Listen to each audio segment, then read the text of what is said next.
Hey, much love and respect.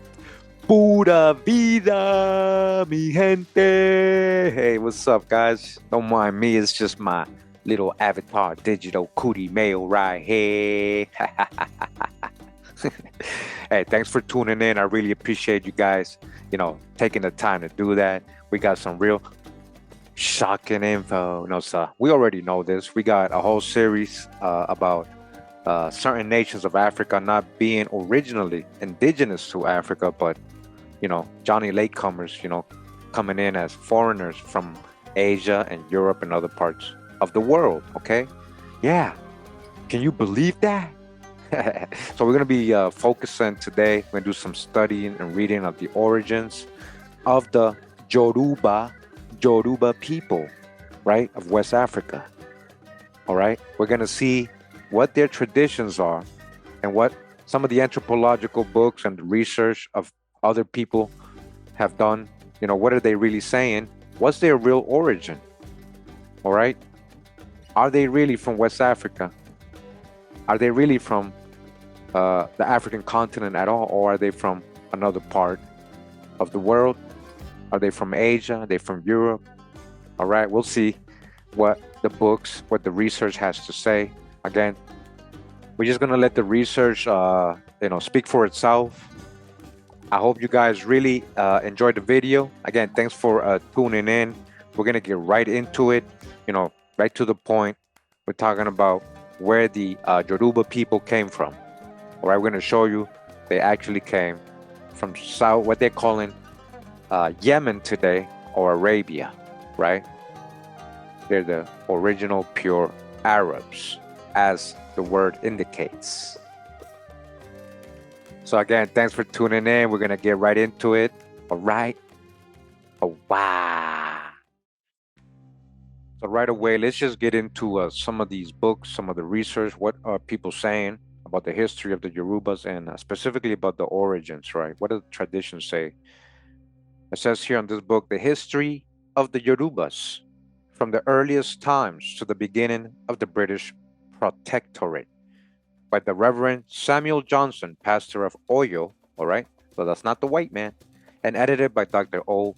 Johnson from Lagos, all right? That's him right here. All right, we're not talking about the white man saying this, okay? So we go right to chapter 1 of this book, and it says Origin and Early History. And I just want you to know this is what they're always gonna say right here. So this leaves room for new research. Listen to what they're saying. The origin of the Yoruba nation is involved in obscurity. Right away, right? It's involved in obscurity, meaning they don't know. They don't know. Like the early history of most nations, the commonly received accounts are for the most part purely legendary. Oh, so they're just legends of them coming from the East Arabia? Those are just legends, huh? The people being unlettered and the language unwritten. All that is known is from the traditions carefully handed down. So this is what they're saying, like, oh, they didn't have a written language, it's just oral, and we don't know what their traditions are, like We don't really have no, that's them hiding, sugarcoating. That's their own people saying that. Remember what we learned from the brother the other day? They're writing the history. They know where they're coming from. They know, like they're saying here, that their oral traditions tell them where they were coming from. We're going to learn this. The national historians are certain families retained by the king of Arroyo, whose office is hereditary. They also act as the king's bards, drummers, and symbolists. It is on them we depend as far as possible for any reliable information we now possess. But as may be expected, their accounts often vary in several important particulars. We can do no more than relate the traditions which have been universally accepted. What are those traditions? This is what I'm trying to tell you guys. All right, we're just in the first source here, guys. Just be patient. We're just starting the video. We're going to read a lot. It says the Yorubas are said to have sprung from Lamurudu or Lamurudu, one of the kings of Mecca. Right, Mecca is supposed to be in Saudi Arabia, right, or Arabia, right? The kings of Gogobidi and of the Kukawa, two tribes in the Hausa country. So again, the Yorubas are said to have sprung from Lumurudu, one of the kings of Mecca, right?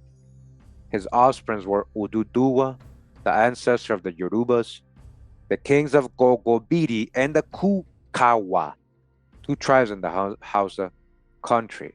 So these three nations he's saying right here, this is part of their traditions, guys. I'm gonna show you in many different ways that they're coming from Saudi Arabia and that they're related to these other nations that are happening or happen to be living in the Hausa country with the Hausa rule, right? We know the Hausa are not from Africa either. We got a video on that. Check out the playlist. So again, the kings of Gogobidi and the Kukawa are related to the Yorubas. They all coming from Arabia. It is worthy of remark that these two nations, notwithstanding the lapse of time since their separation, and in spite of the distance from each other, of their respective localities, still have the same distinctive tribal marks on their faces, and Yoruba travelers are free amongst them, and vice versa, each recognizing each other as of one blood. At what period of time Lamurudu reigned is unknown, but from the accounts given of the revolution among his descendants and their dispersion, it appears to have been a considerable time after Muhammad. All right. Again, we just started. We're going to get the whole breakdown of who Lamurudu might actually be in history and in the Bible. We give the accounts of as they are related. The crown prince Oduduwa relapsed into idolatry. So this is their founder. This is their progenitor of the Yoruba. We're going to learn that, okay? Relapsed into idolatry. So he relapsed into idolatry during his father's reign. And as he was possessed of great influence, he drew many after him. His purpose was to transform the state religion into paganism, and hence he converted the great mosque of the city into an idol temple.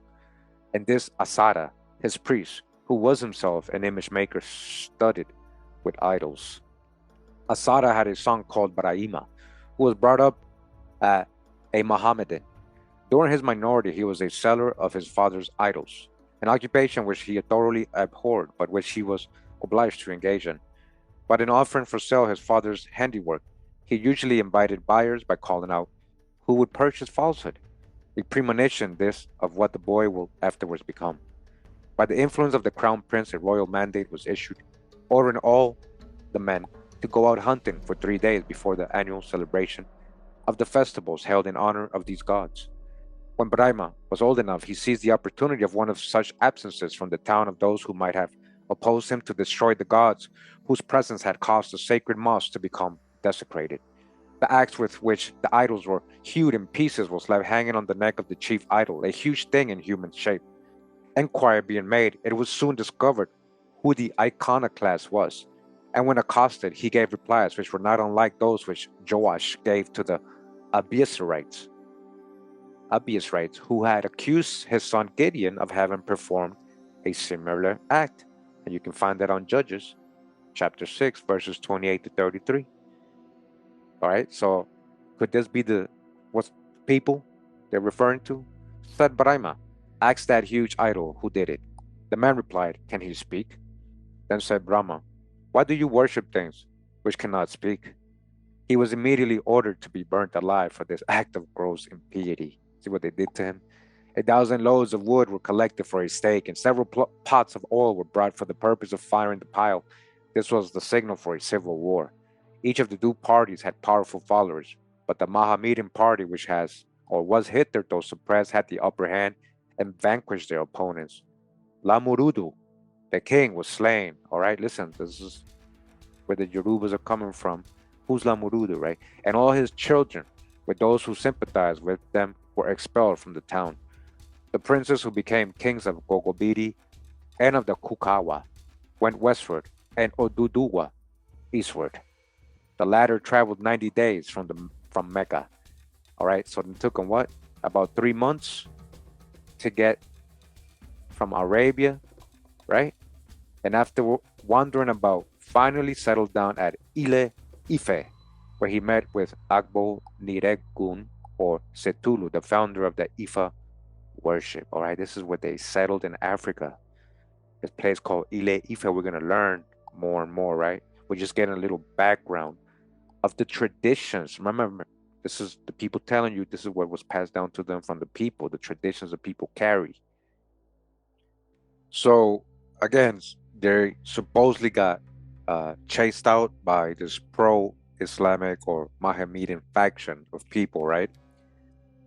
And these three people who became progenitors of these nations, the Yoruba, the Gogobiri, the Kukawa, ended up in Africa. We're going to come back to this, finish this little story here. But first, I want to go ahead and talk about what most people think they know or what they read when they Google Yoruba. I mean, a lot of people just go to Wikipedia, right? It says here Yoruba people, right? And the Yoruba people aren't West African ethnic group, right? We'll see, though, is that the origin who inhabit parts of Nigeria, Benin, and Togo, which are collectively referred to as Yoruba land. All right, so Yoruba land, as you guys can see, where their main areas, but they're all over the world. But this is their main areas, or what they're calling Yoruba land, right? In the heart of West Africa, or where slavery supposedly happened and all that. You know, it's all part of the hijack, guys. You'll see what I'm saying. Let's get through the video.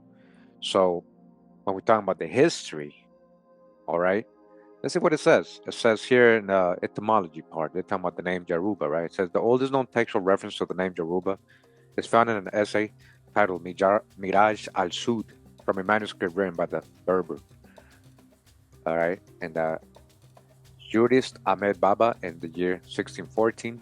Okay, the original manuscript is preserved in the Ahmed Baba Institute of the Mama Haidara Library in Timbuktu, while a digital copy is at the World Digital Library. Okay, Miraj Sud provides one of the earliest known ideas about the ethnic composition of the West African interior.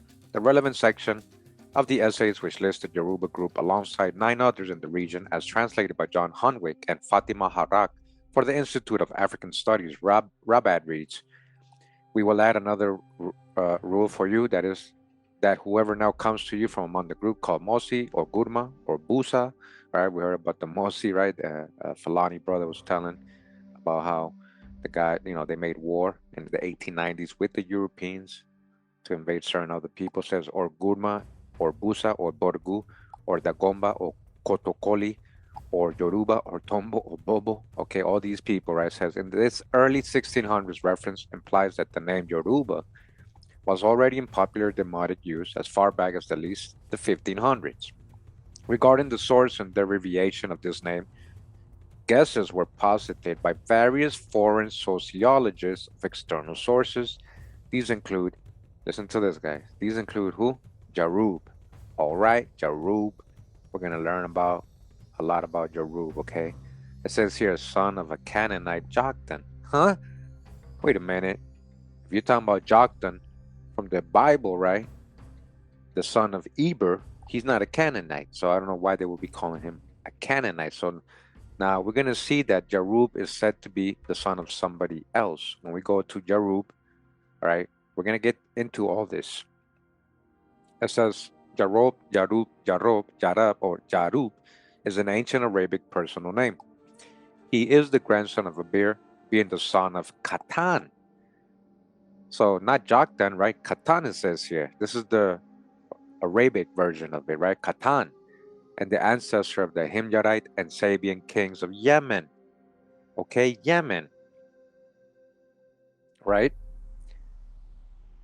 So a similar account places Ya'rub as Qhatan's grandson, Ya'rub bin Yashub bin Qhatan, and holds that he is the forefather of Al-Arab, Al-Ariba, or the Arabs, or pure Arabs. The pure Arabs, Ya'rub, Yaruba, pure Arabs who are generally identified with the Qhatanites and its two main tribes, the Himyara and the Kalan.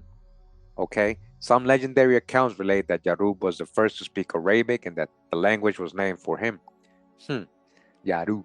Shams-i Qais al-Razi, writing in the 12th, 13th century, traced the origins of Arabic poetry to Ya'rub, and he is also credited with having invented the Kufic script. So Ya'rub, right, in Arabian folklore, Ya'rub was said to be one of the greatest Arab kings. He was the first to rule the entire lands of Yemen. All right, Yemen, southwestern Arabia. All right, so he expelled or destroyed the remaining Adites, the ones who survived the destruction of their former kingdom, and consolidated the empire of Yemen and gave to his brothers Oman and Hadramaut. His grandson was the king Sheba.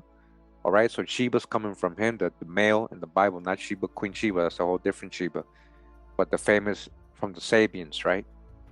Coming out of Yaruba, his grandson was the king Sheba, known in Arabic as Saba, the founder of the Sabian kingdom, which is also mentioned in the Quran. All right, so he's supposed to be the son of Qhatan, right? Qhatan. And Qhatan, let's not get lost. We're going to get back to all this. It's just, we're just getting started here, right? So Qhatan refers to Arabs who originate from modern-day Yemen. Arabs who come from Yemen. The term Qhatan is mentioned in multiple ancient Arabian inscriptions found in Yemen. Arab traditions believe they are the original Arabs. The original Arabs, okay? So again, Yaruba, the progenitor, according to a lot of their accounts, we're going to see is Ya'rub, who is a son of Qhatan, right? But in their own page, right, we go back to Yoruba people, right? Their own page, Yoruba people, that Ya'rub is the son of a Canaanite Joktan. Well, first of all, Joktan is not Canaanite, but now they're saying Joktan. Now, switch the J for the Q. What do you get? You get Qhatan, Qhatan, Qhatan, right? Qhatan, Qhatan. Now check this. You guys ready? We are in the Illustrated Bible Dictionary and Treasury of Biblical History, Biography, Geography, Doctrine, and Literature, with numerous illustrations and important chronological tables and maps by M.G. Easton. All right, this is from 1893. This is basically Easton's Bible Dictionary. That's what it's called, Easton's Bible Dictionary from 1893.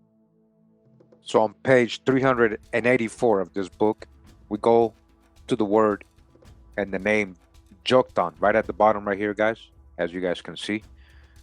It says here, Joktan, or little, the second of the two sons of Eber, right? Little brother, right? He was the brother of Peleg. Joktan, there is an Arab tradition, listen to this. There is an Arab tradition that Joktan is Qhatan. Arab Qhatan was the progenitor of all the purest tribes of Central and Southern Arabia. All right, the progenitor of the pure Arabs. The progenitor, Joktan and Qhatan, with a K here in this font. Qhatan and Joktan are the same person. Interchange the words right here. For the K, put J, you get Jatan, Jatan, Joktan. You see? Or do the same with the Joktan, put a Q there or a K, you get Qhatan, Qhatan, Qhatan, Qhatan, Joktan are the same people. You understand? Now we go to the 1611 King James Bible. All right, the 1611 King James Bible. We're just going to look at the genealogical tree of Shem, right? So as you guys can see, Shem, his son Arphaxad. So this is the line we're going down because he has other sons, right?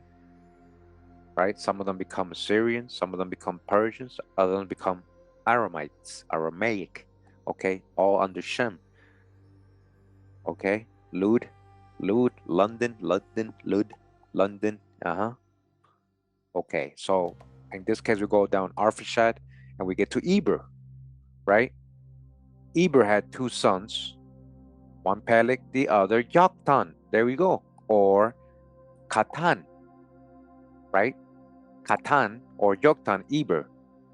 What I want to point out here is that the Hebrews, right?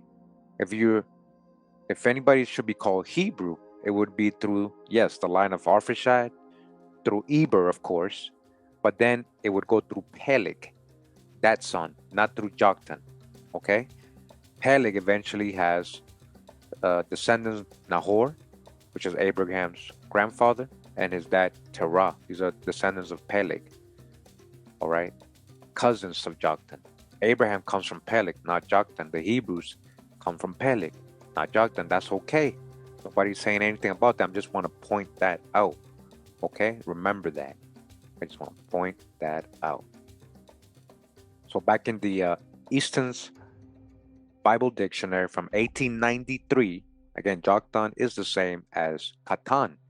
Again, there is an Arab tradition they're telling you here all the way in 1893 that there's a tradition that he was the progenitor of the purest tribes of Central and Southern Arabia, okay? Going back to Ya'rub, right? Yaruba, Ya'rub, the king in Yemen, right? The son of Qhatan or Joktan. He is the forefather of Al-Arab, Al-Ariba, the Arab or pure Arabs, just like that Bible dictionary is telling you. Okay, Qhatan and Joktan are the same. I just want to make that clear. So you guys can see that we connected that from the Yoruba people page in Wikipedia, right? With their whole history. Listen, look, it starts out with them talking about Yaruba, Ya'rub, son of a Canaanite. They also got other theories, but this is the main one. This is the oldest tradition, Ya'rub, and the one that makes the most sense. We're going to show you why. Now, in the same page, the Yoruba Wikipedia page, on their history, you guys are going to see where their history starts. It says, archaeologically, the settlement of Ile-Ife showed features of urbanism in the 12th to 14th century era. Okay, this is when they're really settled in the Middle Ages, guys. This period coincided with the peak of the Ife Empire, during which Ile-Ife grew into one of West Africa's largest urban centers in the period around 1300 AD, right? The Middle Ages. The Middle Ages. This is when they're getting there, guys. So again, we go back to the book, The History of the Yorubas, from the earliest times to the beginning of the British Proctorate by Reverend Samuel Johnson and Dr. O. Johnson. These are black folks, not the white man, right? And we continue where we left off. So again, the Yorubas are said to have sprung from Lamurudu, one of the kings of Mecca, Arabia, whose offspring were Oduduwa, the ancestor of the Yorubas, the kings of Gogobiri and the Kukawa, two tribes in the Hausa County. All right, same area where they're saying Ya'rub is from, right? Okay, and one of their progenitors. So because they were doing idol worship, we had a faction of Islamic Mohammedan people followers make these people leave, right? Made war on them and made them migrate. And they ended up in Africa. And their progenitor, who ended up in Ile-Ife, where we were just reading, that kingdom from the Middle Ages, this is when he arrived there. So Oduduwa, he went westwards and Oduduwa eastwards. The latter traveled 90 days from Mecca, and after wandering about, finally settled down in Ile-Ife. Okay, finally. This is the Middle Ages, guys. He was coming from Arabia, Oduduwa. That's what they're calling him here, right? Where he met with Agbo Niregum or Setilu, the founder of the Ifa worship. Oduduwa and his children had escaped with two idols to Ile-Ife. All right, they continued their idol stuff. Sahibu, being sent with an army to destroy or reduce them to submission, was defeated. And amongst the booty secured by the victors was a copy of the Quran. This was afterwards preserved in a temple and was not only venerated by succeeding generations as a sacred relic, but is even worshipped to this day under the name of Idi, signifying something tied up. Such is the commonly received account among these intelligent, although unlettered people. Okay, guys, you understand what he's saying here, right? He's saying this is according to their own traditions. According to their own traditions. This is the account we just read. Now we're going to read the whole thing because, they're going to doubt it here, but then they're going to contradict themselves. Listen, watch this. It says, but traces of error are very apparent on the face of this tradition. Again, this is their traditions. This is their oral traditions. This is somebody's opinion now. Now we got the author's opinion, right? Now he says the Yorubas are certainly not of the Arabian family and could not have come from Mecca. That is to say, the Mecca universally known in history. And no such accounts as the above are to be found in the records of Arabian writers of any kings of Mecca. So that's the excuse most historians use, guys. You're going to see, we're going to read this over and over.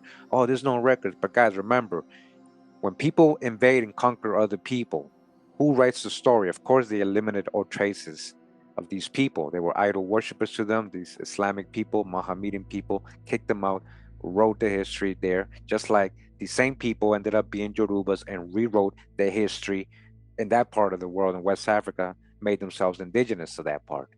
All right? Again, no traces of the local people who were there before them. What happened to the people who were there before these Yoruba kingdoms?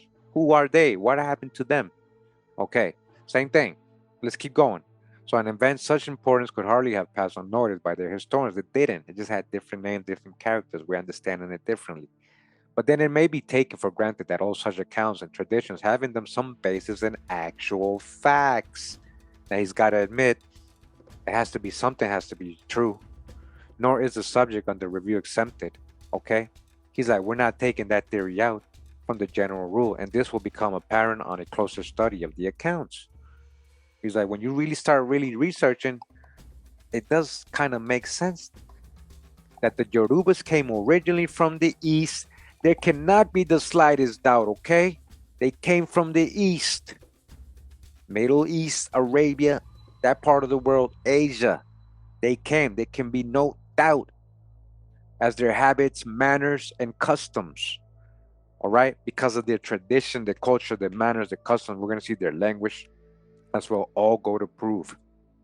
With them, the East is Mecca, and Mecca is the East. Having strong affinities with the East and Mecca, in the East looming so largely in their imagination, everything that comes from the East with them comes from Mecca, and hence it is natural to represent themselves as having hailed originally from that city. So I get what he's saying. He's saying in general, people thought that anything dealing with the East was Mecca, right? But he's right. They're not just from Mecca. They're actually specifically from Yemen, Arabia, Yemen, not the holy city. That's just like an Islamic version of the tradition. Oh, they're coming from the holy city, make it more prestige, right? More holy. They're coming from South Yemen. We're talking about the pure Arabs. We're talking about descendants of Joktan. You get it? A son of Eber. Still Semitic people coming from Shem, all right? But not Hebrews, not yet, until they start mixing with Israelites or people or offspring of Abraham, okay? Now, continuing says, the only record we have on this subject is that of the Sultan Bello of Sokoto, the founder of that city, all right? He's the founder of that city, so should we trust his account or not? What do you guys think? Primary source, a guy, he's the founder. Let's not trust the founder of the city, right? The most learned, if not the most powerful of the Fulani sovereigns that ever bore rule in the Sudan, all right? He's very learned, the Fulani. There we go again. Shout out to the Fulani people. We just had Lamin the other day from the Fulani people, telling us the same history. So his people were able to keep the traditions too on their side and know that these people came in the Middle Ages or even after, a whole big wave probably came, like the brother was saying, 1700s, 1800s, but they did start coming all the way in the Middle Ages, but not ancient. They're not ancient. So it says Captain Clapperton travels and discoveries in northern and central Africa, made the acquaintance of this monarch. From a large geographical and historical work by him, Captain Clapperton made a copious extract, from which the following is taken. Yaruba is an extensive province containing rivers, forests, sands, and mountains, as also a great many wonderful and extraordinary things. In it, the talking green bird called Babaga parrot is found. By the side of this province there is an anchorage or harbor for the ships of the Christians, who used to go there and purchase slaves. These slaves were exported from our country and sold to the people of Yaruba. All right, they're not talking about no African, West African slave to America. There's a whole different thing here. Okay, who resold them to the Christians. Now listen to this part. It says the inhabitants of this province, Yaruba, it is supposed originated from the remnant of the children of Canaan who were of the tribe of Nimrod. The cause of their establishment in the west of Africa was, as it is stated, in consequence of their being driven by Yaruba, son of Qhatan. So now we're getting like a whole story here, right? Look at this, matching Yaruba. Yaruba, son of Qhatan. Joktan, we just got the drop, right? We already got this before we even read this, right? See how it's connecting? Out of Arabia to the western coast between Egypt and Abyssinia. From that spot, they advanced into the interior of Africa till they reached Yaruba, where they fixed their residence. On their way, they left in every place they stopped at a tribe of their own people, right? So they have like the story a little mixed up here, but it's all kind of relating. You see, Yaruba, son of Qhatan, then they migrated from where? Arabia into what? Africa. Descendants of Nimrod, huh? Babylonian? On their way, they left in every place they stopped a tribe of their own people. So as they were traveling, right? Thus it is supposed that all the tribes of the Sudan who inhabit the mountains are originated from them, as also are the inhabitants of Jaori. Upon the whole of the people of Yaruba are nearly of the same description as those of the Nofi Nupi. Now listen to this, guys, all right? In the name Lamurudu or Namurudu, Namrud, we can easily recognize a dialectic modification of the name Nimrod.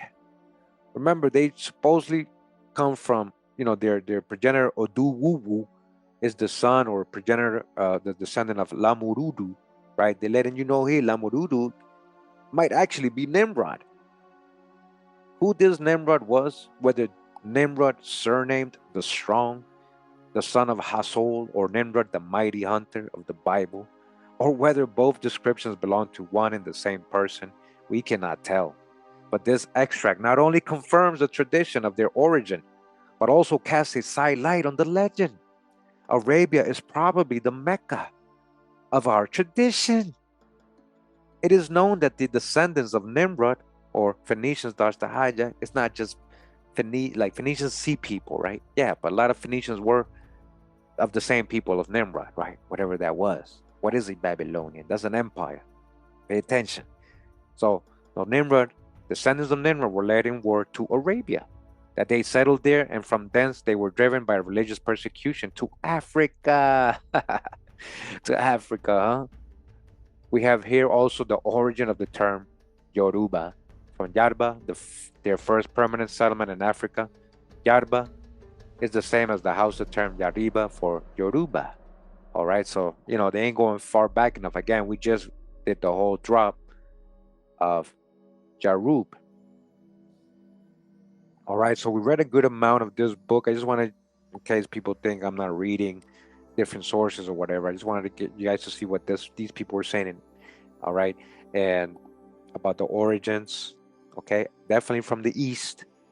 And you see the connections there with Qhatan, Yaruba, and all that from Arabia. And how they ended up in Ile-Ife, right? And again, that was in the Middle Ages. Now let's continue real quick.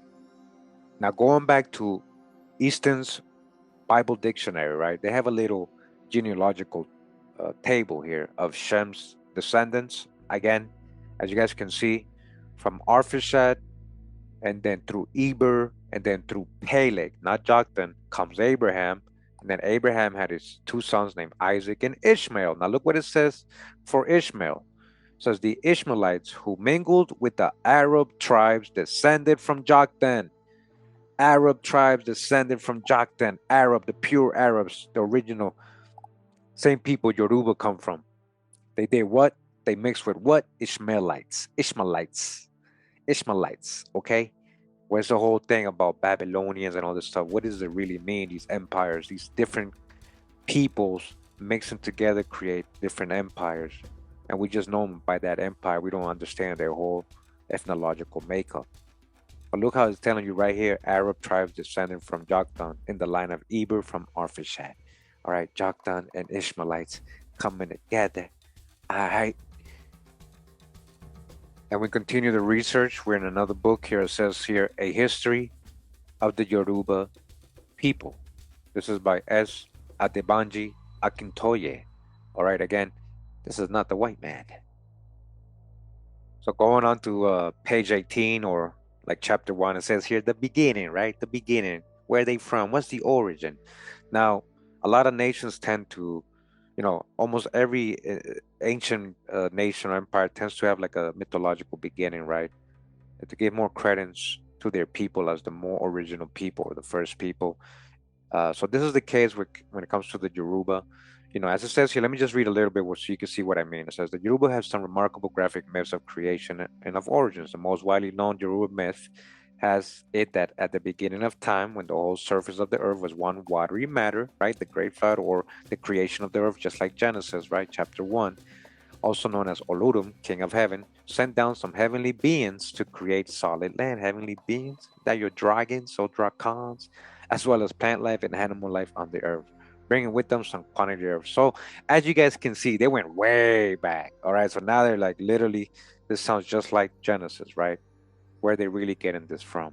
All right, so it goes on to say, it gets really mythical, and it does talk about Oduduwa. Says one version of this myth supplies names to the heavenly beings that came down to establish life at Ife. So this is where they're starting their whole Eden. So according to the Yaruba or their myth, right, Ife is Eden, and that's where everybody, all the humans of the world came out of, right? That's where, when in actuality, they got there in the Middle Ages, guys. Watch. The leader appointed by Olodumare to head the expedition was, according to this version, Obatala. Along the way, however, Obatala got drunk and fell into a stupor, and Oduduwa took over. All right, Oduduwa, remember, possibly son of Nimrod, coming from Arabia, remember, took over and completed the mission. This is how they're telling it. Oh, he came from heaven and took over. They're telling you, took over, and completed the mission, and thus became the father of the Yoruba people and all of the people of the world, really. So you're talking about that's Adam and Eve. That's what you're talking about. All right. So, but a little bit ahead, I just wanted you guys to see. So to the historian, discerning the meanings and implications of these myths is important. Of the implications, the most obvious would seem to be that the Yoruba people believe that they originated in their present homeland and have always lived there. Since, however, the truth is something else, guys. Listen, it is known from other evidence than myths that the earliest ancestors of all peoples of West Africa, most of these nations of West Africa, and this is something we've already gone over in this same series right here that we're doing of Africans not from Africa. It is known that these people of West Africa came into that region. They came from other parts of Africa, or again, they're saying Africa, Asia, and Europe, right? We got the video, the last one on this series, right? The Black Caucasians, the Black Asians, and all that coming in. The Yoruba belief can only mean that the Yoruba have lived so long in their present homeland that they can no longer remember. They don't remember originally coming into it from elsewhere. That's not what that means. You know what it means? They just not keeping it real and hiding the truth. They just not, because they got their traditions. Why wouldn't they hold on to their traditions, this big, great empire, right? And that's a big migration. And that's a very impactful thing for a people to do, to migrate from their homeland and end up somewhere else. that will be recorded and remembered. So it's not about, oh, it's been there so long, they just forgot. No, they want you to forget. They want you to think. And the out of Africa theories. These people are almost like playing the game, a part of the hijack. Why are you guys with the out of Africa theories? You know you're from Yemen. I'm talking about to the leaders, you know, from Arabia. And we know that whole out of Africa theory is debunked. The true old world is somewhere else. So you had to have been coming from somewhere else. Indeed, it says available archaeological evidence strongly indicates that the Yoruba are one of the oldest peoples in the tropical forests of West African region. One of them, you know, Middle Ages.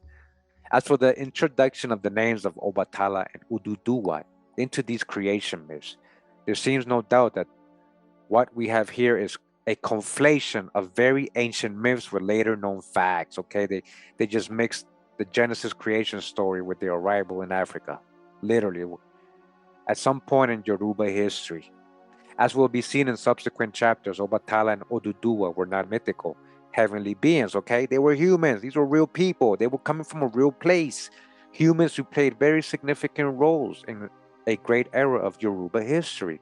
Without doubt, what happened was that the contemporaries or successors of Obatala and Oduduwa added these two names to myths, all right?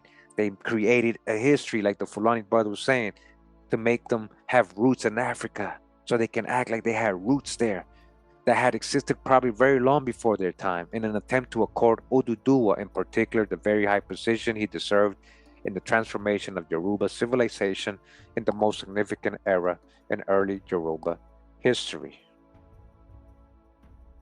Just to show a little ahead, because you know this book doesn't really talk about where they originated. They don't know. They don't really mention that. They just try to debunk the book we just read. But listen to what he says. He actually mentions them. It says, in much of the effort made during the 20th century to study this revolutionary era in Yoruba history, the general direction was to look for Oduduwa's roots in some distant foreign land outside of Africa, and to bring him as a conquering foreign prince of Ife, all right? A foreign conquering prince. That direction was initiated by the Reverend Samuel Johnson's famous The History of the Yorubas, which we just read, which was written in the final years of the 19th century and first published in 1921. According to Samuel Johnson, Oduduwa was the leader of the group which left Arabia in the Middle East as a result of clashes between Islam and the traditional polytheistic religion of the place, and which finally found its way to Yoruba land and established itself over Ile-Ife. Until deep in the 20th century, some of the best minds available to us in historical scholarship, all right, the best minds available to us in historical scholarship, okay, took up Johnson's lead and followed it, and therefore it is important that we briefly examine the roots of Johnson's ideas concerning early Yoruba history. So he tries to kind of debunk them, but if you read it, guys, on your own, you'll see he didn't debunk anything. He's just babbling. So he didn't really, he just says very generalized things. You can read it yourself so you can see what I'm saying, but that's the only source he's using. But he's letting you know that not only Mr. Johnson was saying it, but many of the best minds available in historical scholarship were as well. And I'm sure they had their own reasons, not because they were just followers. You know, scholars don't just follow people, guys. You got to understand that he's making it seem like it was one guy who said it. No, that's not one guy. I'm going to show you. All right. We're still researching. We ain't done. All right. So we're going to continue the research. You guys are going to see there's a common theme here. We're going to get into this journal. It's called Folklore. This is volume 70 from March 1959, issue number 1. Now, just to get a background of what we're reading, it says Folklore is a fully peer-reviewed, right, international journal of folklore and folklorists. It is one of the earliest English language journals in the field of folklorists. First published as the Folklore Record in 1878, it publishes ethnographical and analytical essays on vernacular culture worldwide, specializing in traditional language, narrative, music, song, dance, drama, foodways, medicine, arts and crafts, and popular religion and belief. It reviews current scholarship in a wide range of adjacent disciplines, including cultural studies, popular culture, cultural anthropology, ethnology, and social history. Folklore prides itself on a special mix of ethnography, analysis and debate, formal and informal articles, reviews, essays, and bibliographies. Okay, so that's what we're reading. It's not just any little journal here. Okay, we're going to go to a specific part of this journal. All the way in page 323 of this book, it says here, Baraima, alias Abraham, a study and diffusion. Now, this goes a little different point of view, but it's going to talk about the same kind of stuff here, and it's going to try to relate it. You guys, it's pretty interesting read either way. We're going to pull out the babies. This is by M.D.W. Jeffries. It says, as more and more becomes known about human cultures, certain canons of their morphology became clearer and plainer. The part played by diffusion is coming to be regarded as more and more important.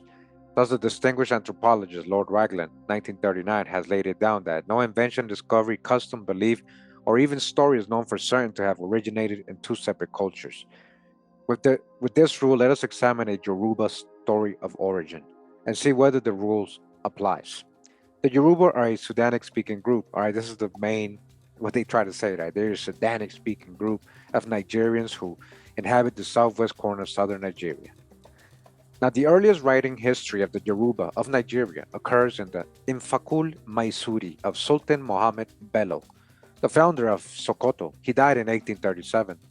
Arnett's translation runs, the people of Yaruba are descended from the Kanana and the kindred of Nimrod. Now, the reason of their having settled in the west, according to what we are told, is that Yarubu, son of Qhatan, drove them out of Iraq to westward, and they traveled between Masar and Habsa until they reached Yoruba. Masar is Egypt and Habsa is Abyssinia. Turning to Arabia, one finds that there was there a tribe by the name of Yaruba. There was a tribe there. According to Wilson, the earliest settlers of Oman appear to have been of Euro-African, look at this, Euro-African, Hamitic stock? They mean so-called black? Is that what they mean? They seem to have been eventually displaced or absorbed by a great Semitic immigration. Huh. So maybe there was Hamitic people there, but then Joktan's people, Qhatan, let's see what it says. It says Semitic immigration from the north, the invaders being composed of two main stocks. The Qhatani, listen, look, another source. Descendants of Joktan or Joktan. The Qhatan is Joktan. Listen, who colonized the Yemen. So maybe these people of Joktan mix with these Hamitic original groups there, and that's where you get your pure Arabs. That's the creation of a pure Arab, the mixture of Eber's descendants, Joktan, possibly with a Hamitic stock. And now you got so-called Arabs, or your pure Arabs. No, I'm just trying to interpret this here, right? The Qhatani descendants of Joktan, Yucatan, huh? Who colonized the Yemen, and the Adnani or Nisari, who peopled that part of the peninsula farther to the north. There appear to have been various waves of immigration of both stocks at successive periods. The earliest settlers from the Yemen were the Yaruba, of Qhatani origin. Okay, these two accounts of the origin of the Yaruba agree remarkably well together. In Bello's account, Kanana is clearly Canaan, and this territory lies to the north of the Yemen, into which the Yaruba came from the north. In Bello's account, Yarubu is said to be the son of Qhatan, and in Wilson's account, Yaruba is said to be of Qhatani origin. All right, they kind of not all agreeing in the specifics, but they all kind of have an idea. They're all coming from there. You guys hear that? From Qhatan or Joktan, and some maybe Hamitic stock possibly they mix with. It is quite easy for a person who is not a Yoruba, such as Sultan Bello, to think that Yoruba is the name of a person instead of the name of a tribe. Here Bello appears to be wrong in so describing Yarubu. This claim is not found in the Yoruba tradition.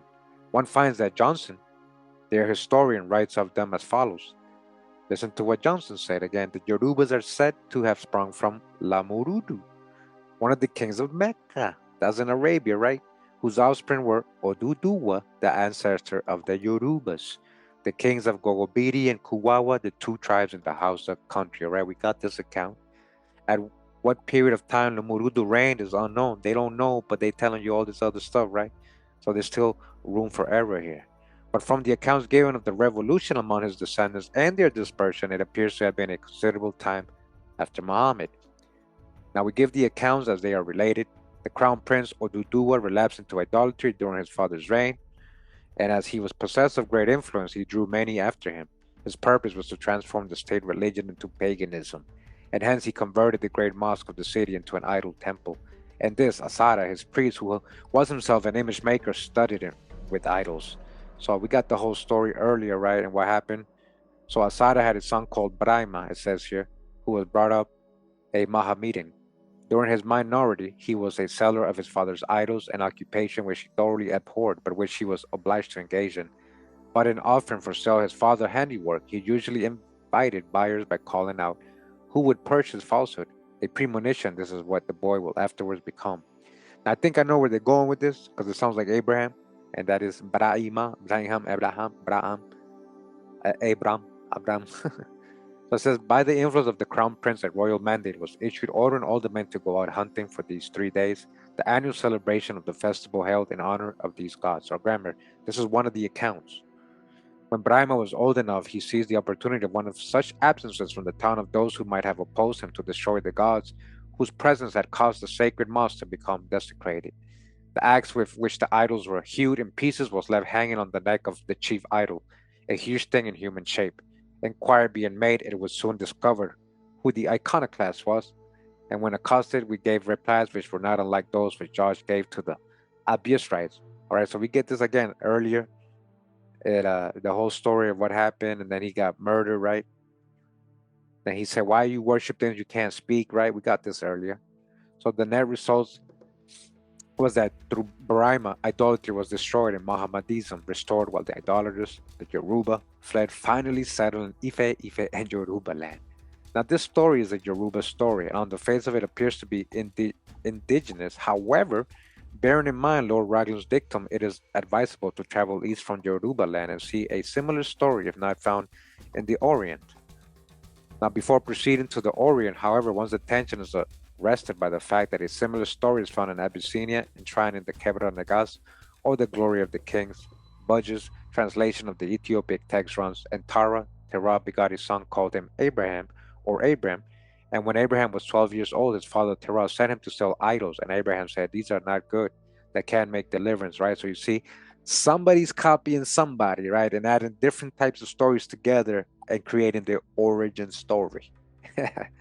So it's like same story, like he didn't want to sell the idols, and eventually he got up and got away from all that. Remember, he was in Chaldea.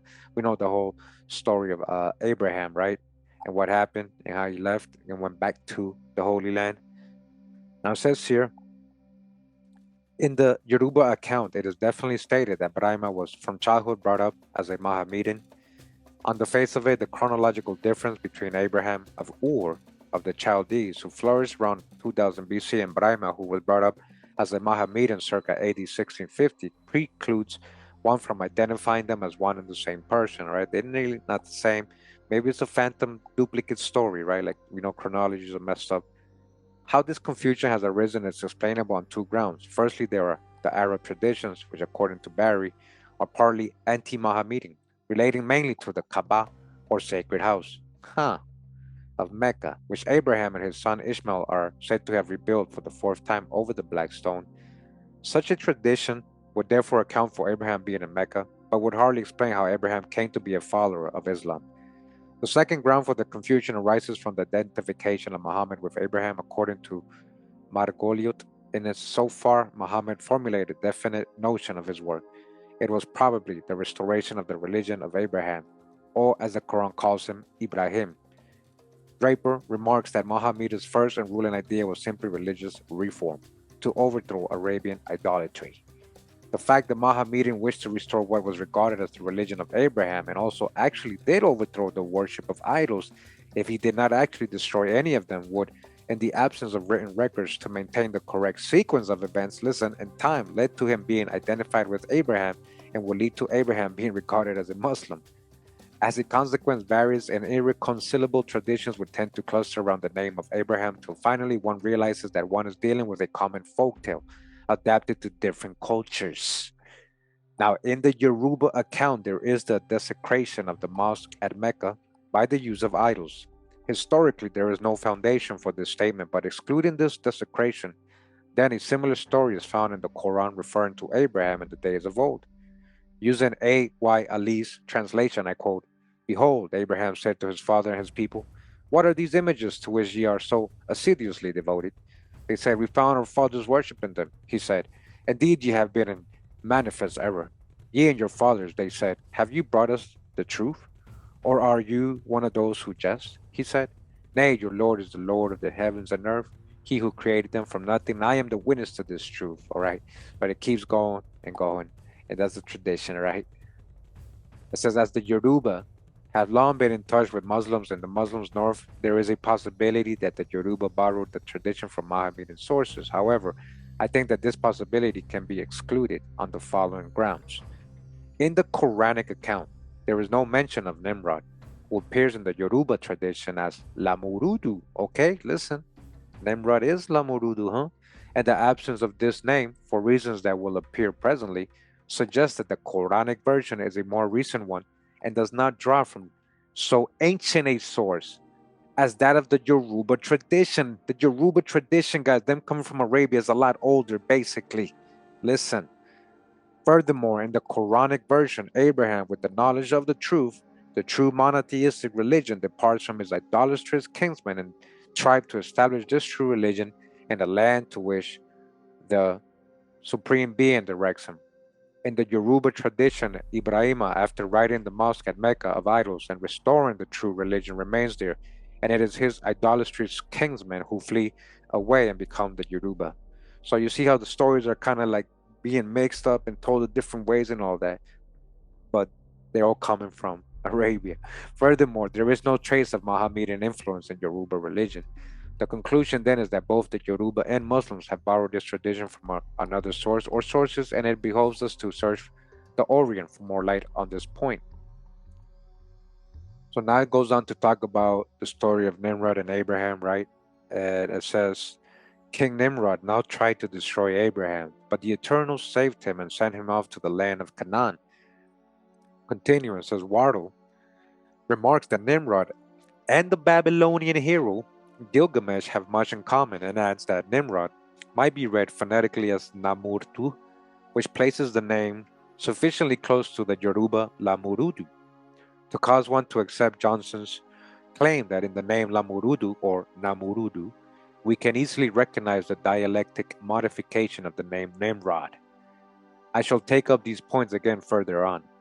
I may here draw attention to the fact that in a book called Book of the Mysteries of Heaven and Earth, edited by Perucan, there is an account of Abraham as a young lad. This account appears as a note in Wallace Budge's Syriac translation of the Book of the Cave of Treasures, and is so similar to that found in the Kebra Negas already quoted, that it will not be reproduced here. Now says here Lucas, a Yoruba historian, all right, he's a Yoruba, so he's a little biased. Listen to what he's going to say either way. Watch this.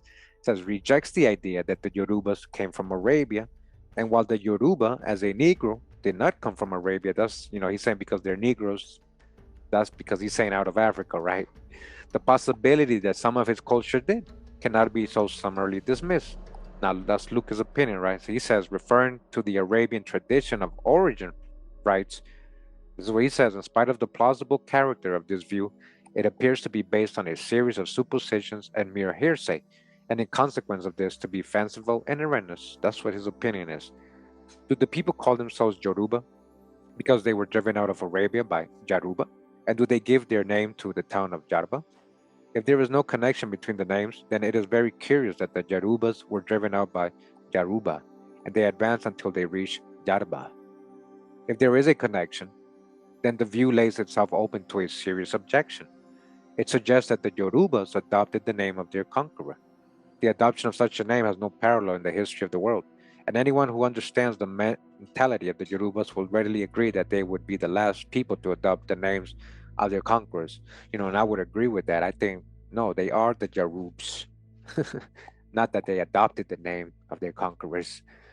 Remember, that was just one of the versions of the story. The rejection of the view of an Arab origin does not affect the probability This is according to Lucas himself, right? Of an Asiatic origin. So Lucas, even though he's saying, no, I don't think they're from Arabia, but he still thinks they're from somewhere in Asia. Listen to what he's going to say, where exactly. So he's saying there is a probability of an Asiatic origin. As far as the Yorubas are concerned, Canon Lucas then proceeds to dispose of the theory of a Tigris-Euphrates origin of the Yaruba, where Iraq, all right, Iraq and Iraq. He's putting them in Iraq. So Arabia, Iraq. Oh, Iraq, you mean like the Hausa? You're saying they're related to the Hausa? The Hausa came from Iraq. The House of Hausa, Khan and Borno people came from Iraq, Baghdad. Yeah. So that's what you're saying, Canon Lucas? So either way, not from Africa, right? Not from West Africa. An examination of Canon Lucas' objections showed that they have no substance. He asks, do the people call themselves Yoruba because they were driven out of Arabia by Yaruba? So saying, they're basically saying, so, I mean, even though he's saying they came from Iraq, like his reasonings don't really disprove the Arabian origin or traditions. But according to Yoruba tradition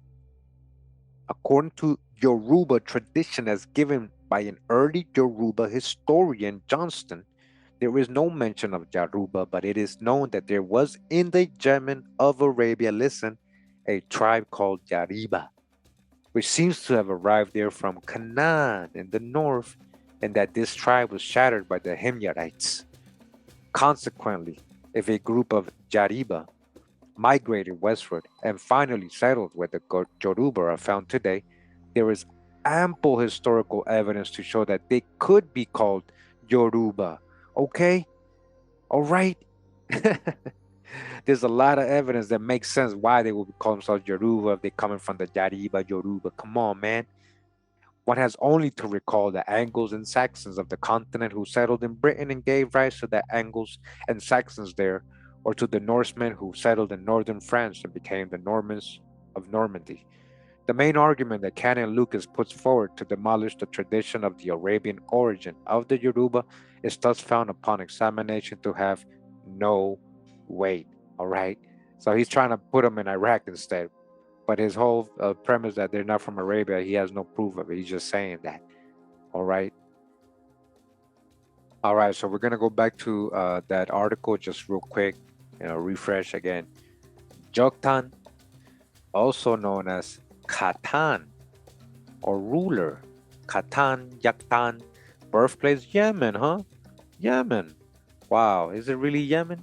We're going to figure that out in the future, right? But definitely associated with Yemen, right? Somehow, a lot of people know the history there, right? And it says here that according to Arab Muslim tradition, Qhatan bin Abin, ruler of Sheba, and Joktan are the same person. Qhatan is the same person, right? They identify him as the clan father of all Arabs.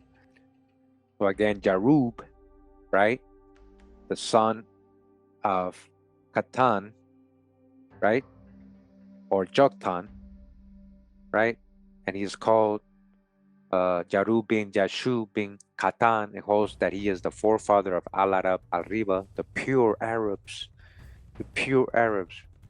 who are genetically identified with the Qhatanites. Qhatay, huh? Qhatanites, huh? Joktan, Yucatan, huh? Some legendary accounts relate that Ya'rub was the first to speak Arabic and that the language was named for him. Huh. Now I want to bring you to this. It says here, Yarubites. Look at this. Yarubites, Yaruba, Yarubites. Huh. Ensign of the Yarubites. What's the Yarubites? The country Omani Empire. Founded in 1624. Current head extinct, so it doesn't exist anymore, huh? Now remember the brothers timeline that we had on the Fulani brother. He was saying, hey, they started coming in 1700s, 1800s. So what happened to these Yarubites? Now look at this little map here. The Yarubid Inamate in the empire of Al-Busain in Oman and Zanzibar. All right, and you guys see the time periods. Now look at this, Yarubids 1615, the darkest, right? Where's the darkest colors here? It's right here, right? Where is that? That's the same place we're talking. Look, Yemen is right here. Near Yemen. Yemen's on this side. right? As you guys can see, 16, the oldest is right there, same area, Yarubit, Yaruba, huh? And look, something's going on with Eastern Africa here. Something to do with Eastern Africa. So not just North Africa or going over to West Africa. They're going from there, right? That's the earliest dates for them. And they're in Arabia or next to Yemen. Okay, you guys see that? And they're in the Persian Gulf influencing over there. All right, the Yarubites, huh? The Yarubid dynasty, also Yariba or Yarubi, were rulers of Oman between 1624 and 1742. What happened to them? What happened to them? Holding the title of Imam, they expelled the Portuguese from coastal strongholds in Muscat and united the country. They improved agriculture, expanded trade, and built up the Oman into the major maritime power. Their forces expelled the Portuguese from East Africa and established long-lasting settlements on Zanzibar, Mombasa, and other parts of the coast. The dynasty lost power during a succession struggle that started in 1712 and fell after a prolonged period of civil war. So maybe not only Yoruba people, but they might also have some people or nations in these regions of Africa, Zanzibar, Mombasa. It says here under early rulers, the Al-Yariba trace their descent from Ya'rub bin Qhatan, all right, from Ya'rub, which we just read, whom some date to about 800 BC, the son of Joktan, right? The family originated in Yemen. So it's the same people. We're talking about the same people as the Yoruba guys. They have the same ancestors. We're talking about the same people. They got the same name. In the 1600s, we can trace these people in the Oman too. Omani Empire. Listen, the family originated in Yemen and belonged to the Ghaffiri faction. All right. Nasir bin Mushir bin Sultan al-Yaruba, Yaruba, Arab, that literally means Arab, was the first imam of the Yaruba dynasty. Yaruba dynasty, listen, Yoruba, one letter difference. One letter difference, guys. A Yaruba dynasty in 1624. Continuing on the Yaribs, just real quick, I want you guys to see something here. It says here, height of power. The Yariba supported major investment in settlement and agricultural works, such as terracing along the Wadi Bani of.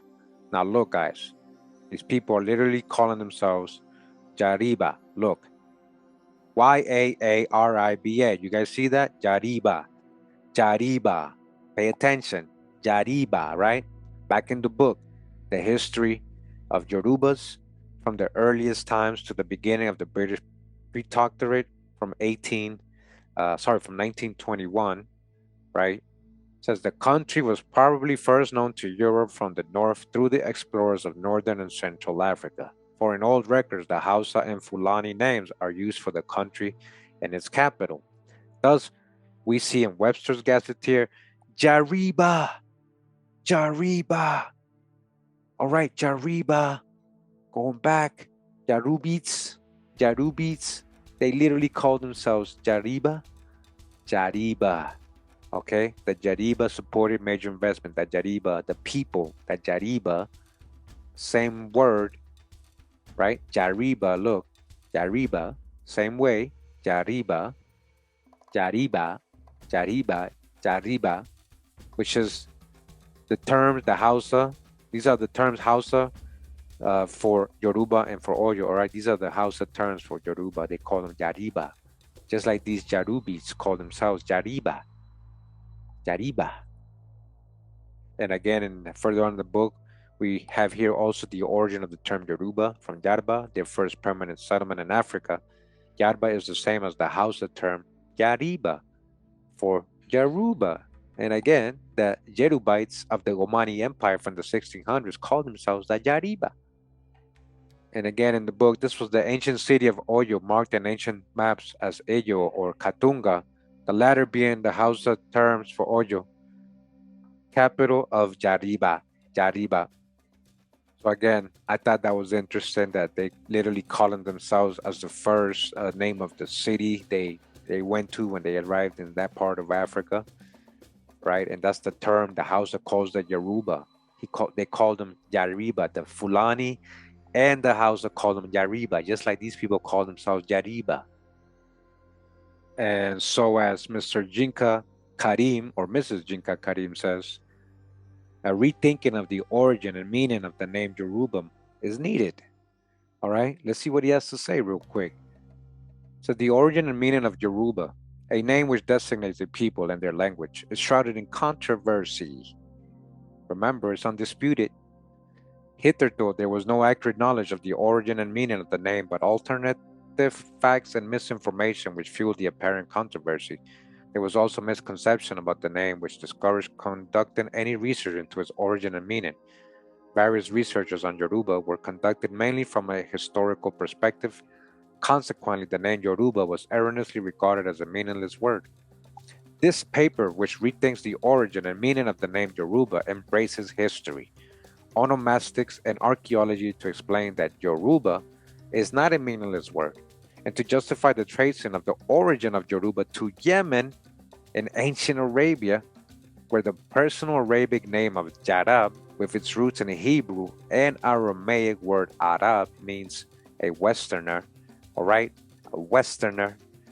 Just like the Egyptians are Westerners, right? Joktan is a Westerner, right? Joktan was the true old world. The meaning of Yoruba, the name of a people, is elucidated in this paper as the people living where the sun set, or the people from the west, based on the meaning of Arab in Arabic, Hebrew, and Aramaic languages. So we're back in the scholarly journal Folklore, volume 70, issue 1 from 1953. Continue where we left off. All right. But now that we did a little review, a little refresher, we're going back into the article again. Remember what they were saying about the Arabian origin of the Yoruba. Okay, it says Temple, in his history of the Ilo of northern Nigeria, mentions an Arabic people called Yorubawa and connected with the Kisra migration. Temple writes, according to the Sarkin Ilo and his council, he is a direct descendant of Kishera himself, the 62nd king in the direct line of the Busawa race, who reigned over the Yorubawa, Gurumawa, and Kingawa, and his kingdom in the vicinity of Mecca, of which Badar was the capital. Kishera opposed the advance of the Prophet Muhammad and sought assistance from his kingdom, the Sarkin Bornu. Look at that, Bornu. Isn't that word in Africa? Kanin Bornu. But in vain, he was defeated and killed, and his son led his people in flight to the town of Busa, where he settled. His brother Akwasa founded Ilo with the Kengawa as subjects, and Niki was founded by the husband of Amina, a daughter of Kishera. The Yorubawa went south of Busu, and the Burumawa went west. There thus seemed to be good grounds for the existence of a Yoruba group in Arabia, which eventually migrated westward, all right? And there does not appear to be much reason for rejecting the Yoruba tradition that they came from Arabia. That's the Yoruba tradition. There is nothing here, right? Any reason for rejecting their own tradition.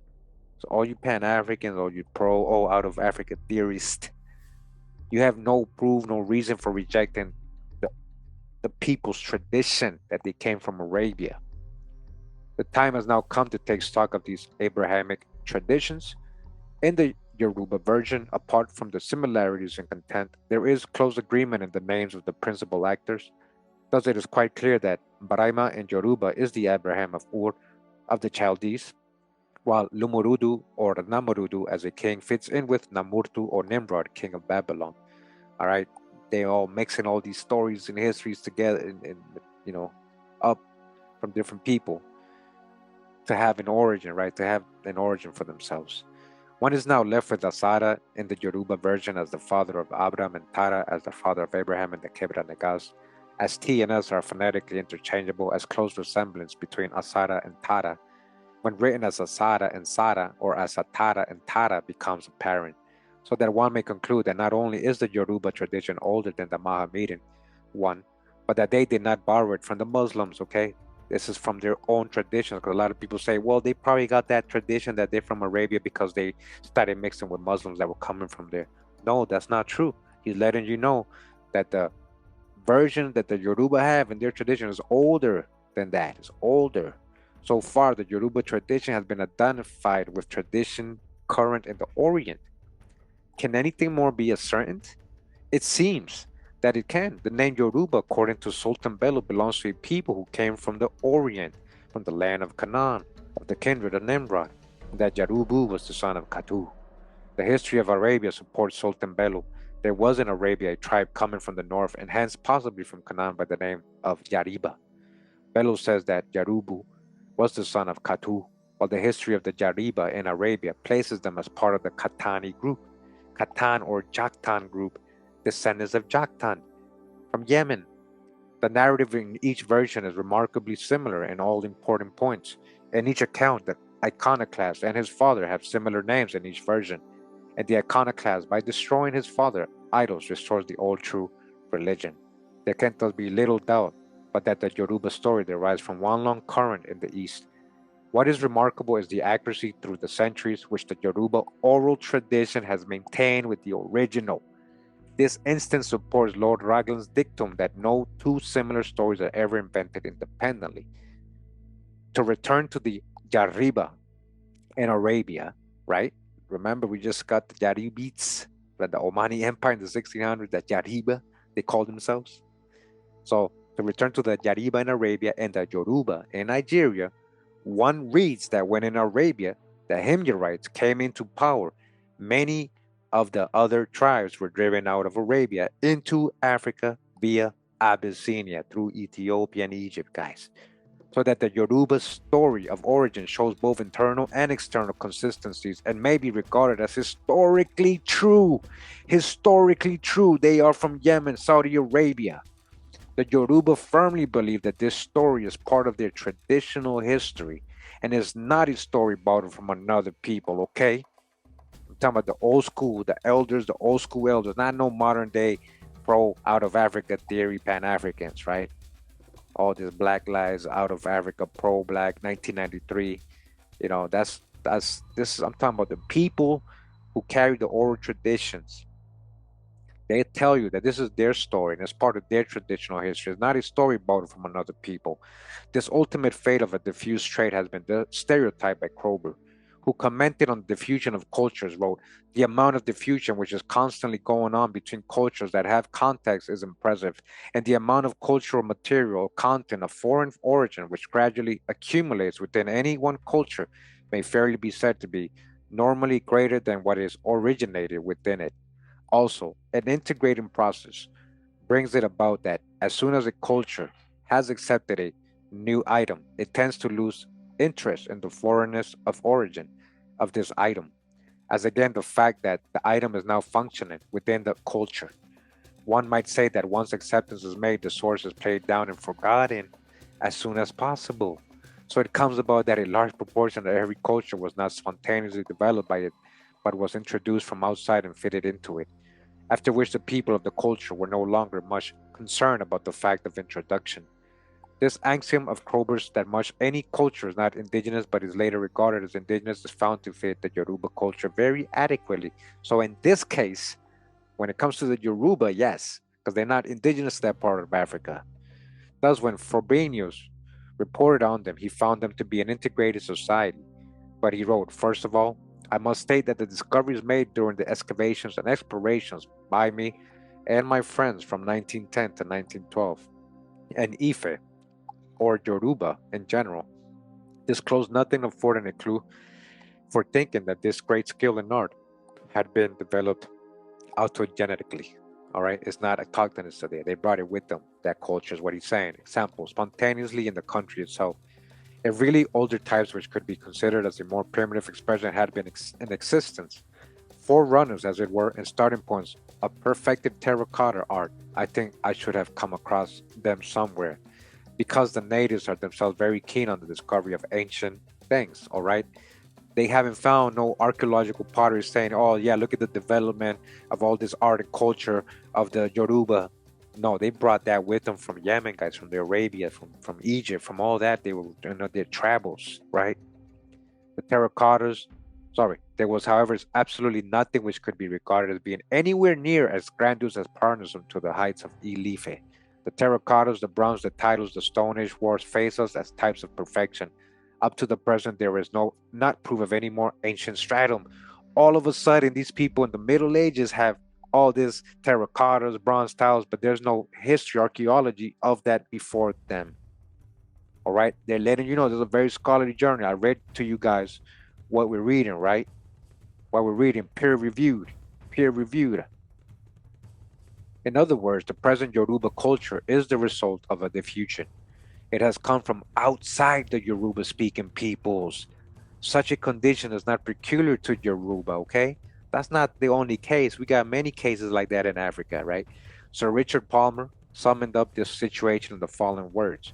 The normal condition of almost any political unit, save among the most primitive pagans, consists of a superior race, usually Hamitic or partly Hamitic in origin, and ascendancy over an inferior race, usually more or less Negro. What does that mean? I thought Hamitic was Negro. That'll make sense. Either way, while one does differ from Sir Richard Palmer in the matter of superior and inferior races, one agrees entirely with his summing up in place of race he had written peoples with a superior culture and peoples with an inferior culture. Okay, that's what he means. The point is that today, the Yoruba, listen, is still totally unaware of the foreignness. All right, body bag for the illusion. Shout out to Drop, man. Today, all the Yorubas, most of them are unaware of their foreignness. Everybody want to be with that out of Africa theory, right? And they play a role in the hijack, not knowing or knowingly, because they're agents, all right? Or they're the people invading other people, and they want to maintain that lie that they're the indigenous people there. Again, the point is that today the Yaruba is totally unaware of the foreignness of his culture and complies with the rule laid down by Professor Krober that an integrating process takes place in the receiving culture till the peoples of the culture have lost all recollection. That the culture traits in their culture are not genetically their own. Listen, so Abraham traveling, it is their own because they're trying to separate the Arabs from the Negroes. No, these are the Negroes, these are the Arabs. Same. It is their own, but it's coming from when they brought it with them in the Middle Ages from Arabia. So Abraham traveling west ends up in a Yoruba kingdom as Brahma. All right. And then you get mixed up histories. All right. So we got all these sources for this that you guys said. As I told you, this is a scholarly journal, like a lot of sources they use anthropology. Look at this. All right.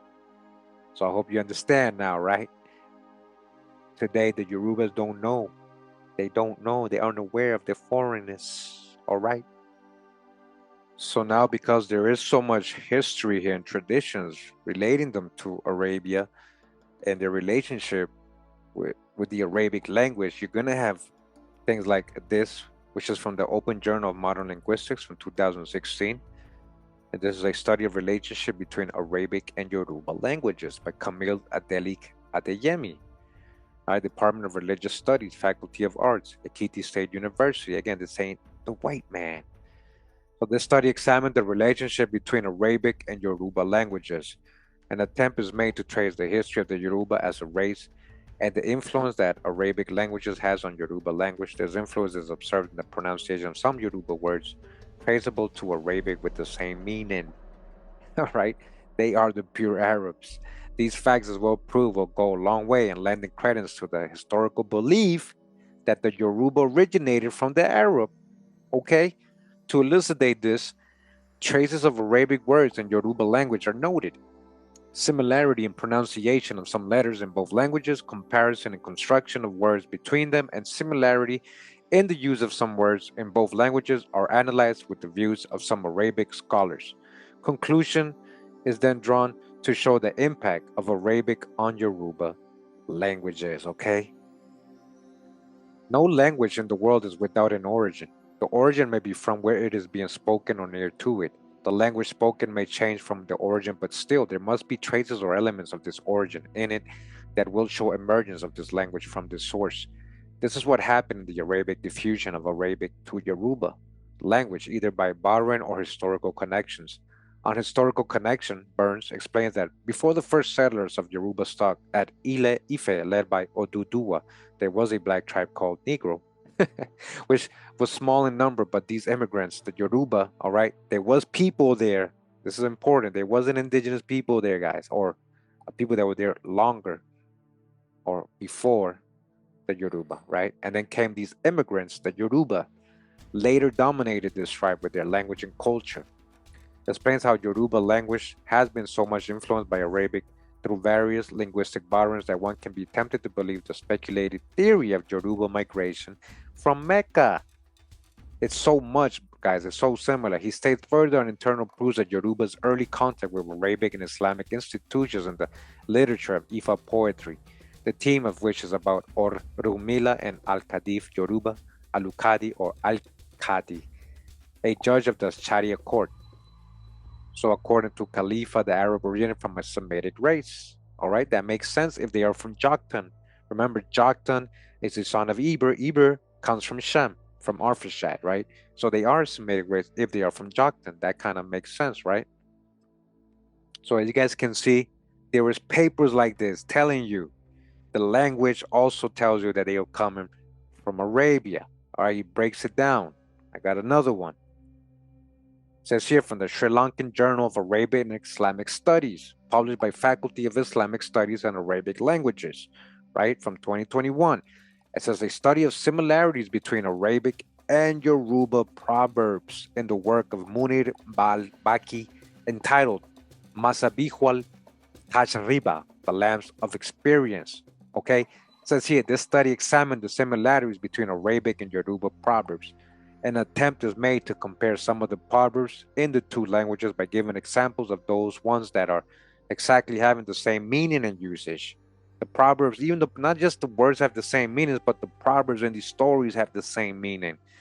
The impact is observed in the Yoruba proverbs traceable to Arabic language, with the same meaning and uses, which gives an impression of establishing the historical belief that the Yoruba race originated from the Arab. To explain this similarity in the use of proverbs in both languages are analyzed and meanings of the proverbs are given. Conclusion is there drawn to point out the significance of Arabic and Yoruba proverbs. Okay? Now, I just want to show you guys, this is everywhere. Look at this, NairaLand.com, NairaLand Forum, the Arab origin of the Yorubas. The Arab origin of the Yorubas. All right? The Arab origin of the Yorubas. The Yoruba tribe with its many branches such as the Oyo, Egba, Ebu, Ondo, Okoko, Ikale, Ijesha, Jagba, Yumu, Aworo, Ife, Aya, and Mahi is an Arab tribe. Is an Arab tribe that entered the area called Africa from Arabia many years ago. Some say they are from Mecca and from the tribe of Quraysh. Others say they descend from Ya'rub, the son of Qhatan, from Yemen, hence the name Yoruba. Frank Willis says Clapperton has recorded Sultan Bello's account of the Arabian origin of the Yoruba. Look at this, the Encyclopedia Britannica says another important linguistic group consists of the Yoruba-speaking peoples who, like the Hausa and Fulani, have ancient connections with the Middle East. All right, so I just wanted to show you that, it's everywhere. It says here, theologiaviatorum.org, all right, theologiaviatorum.org, reflection on the theory of the Arab origin of the Yoruba people. All right, again, the theory of the Arab origin of the Yoruba people is seemingly the oldest amongst other theories. It's the oldest tradition, must be the most original, right? If it's the oldest tradition of their origins, this is because the original Yoruba oral tradition pertaining to their origin subscribes to the East as the location of their origin.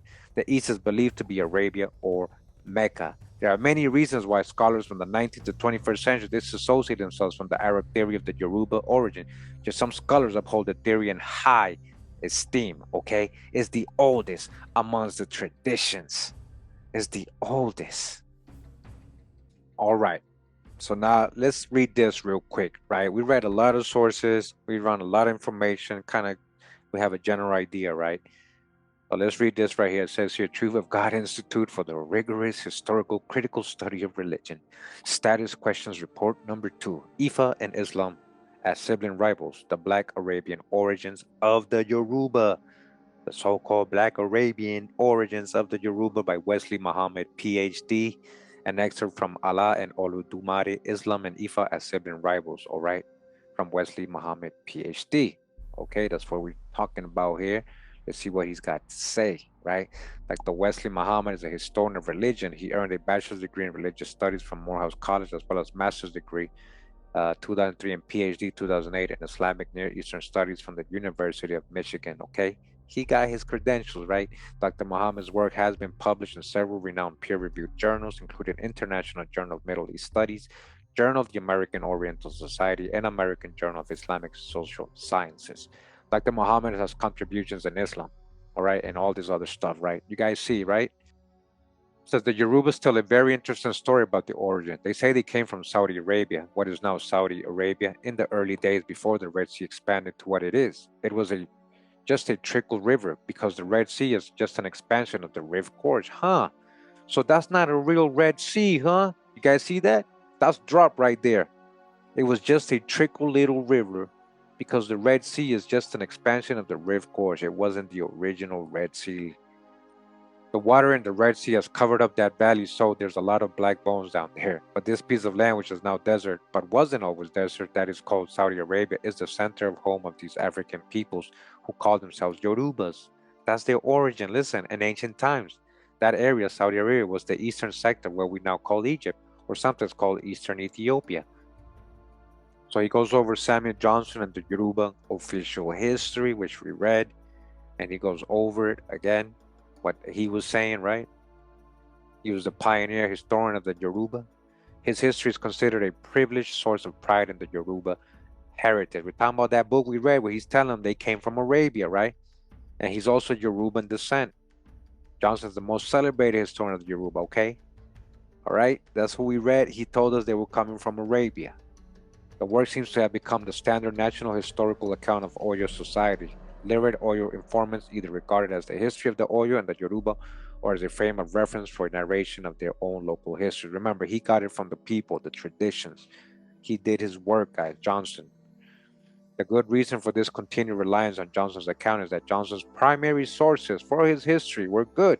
All right, his primary sources, listen, the Aroking, official historians of the Oyo court.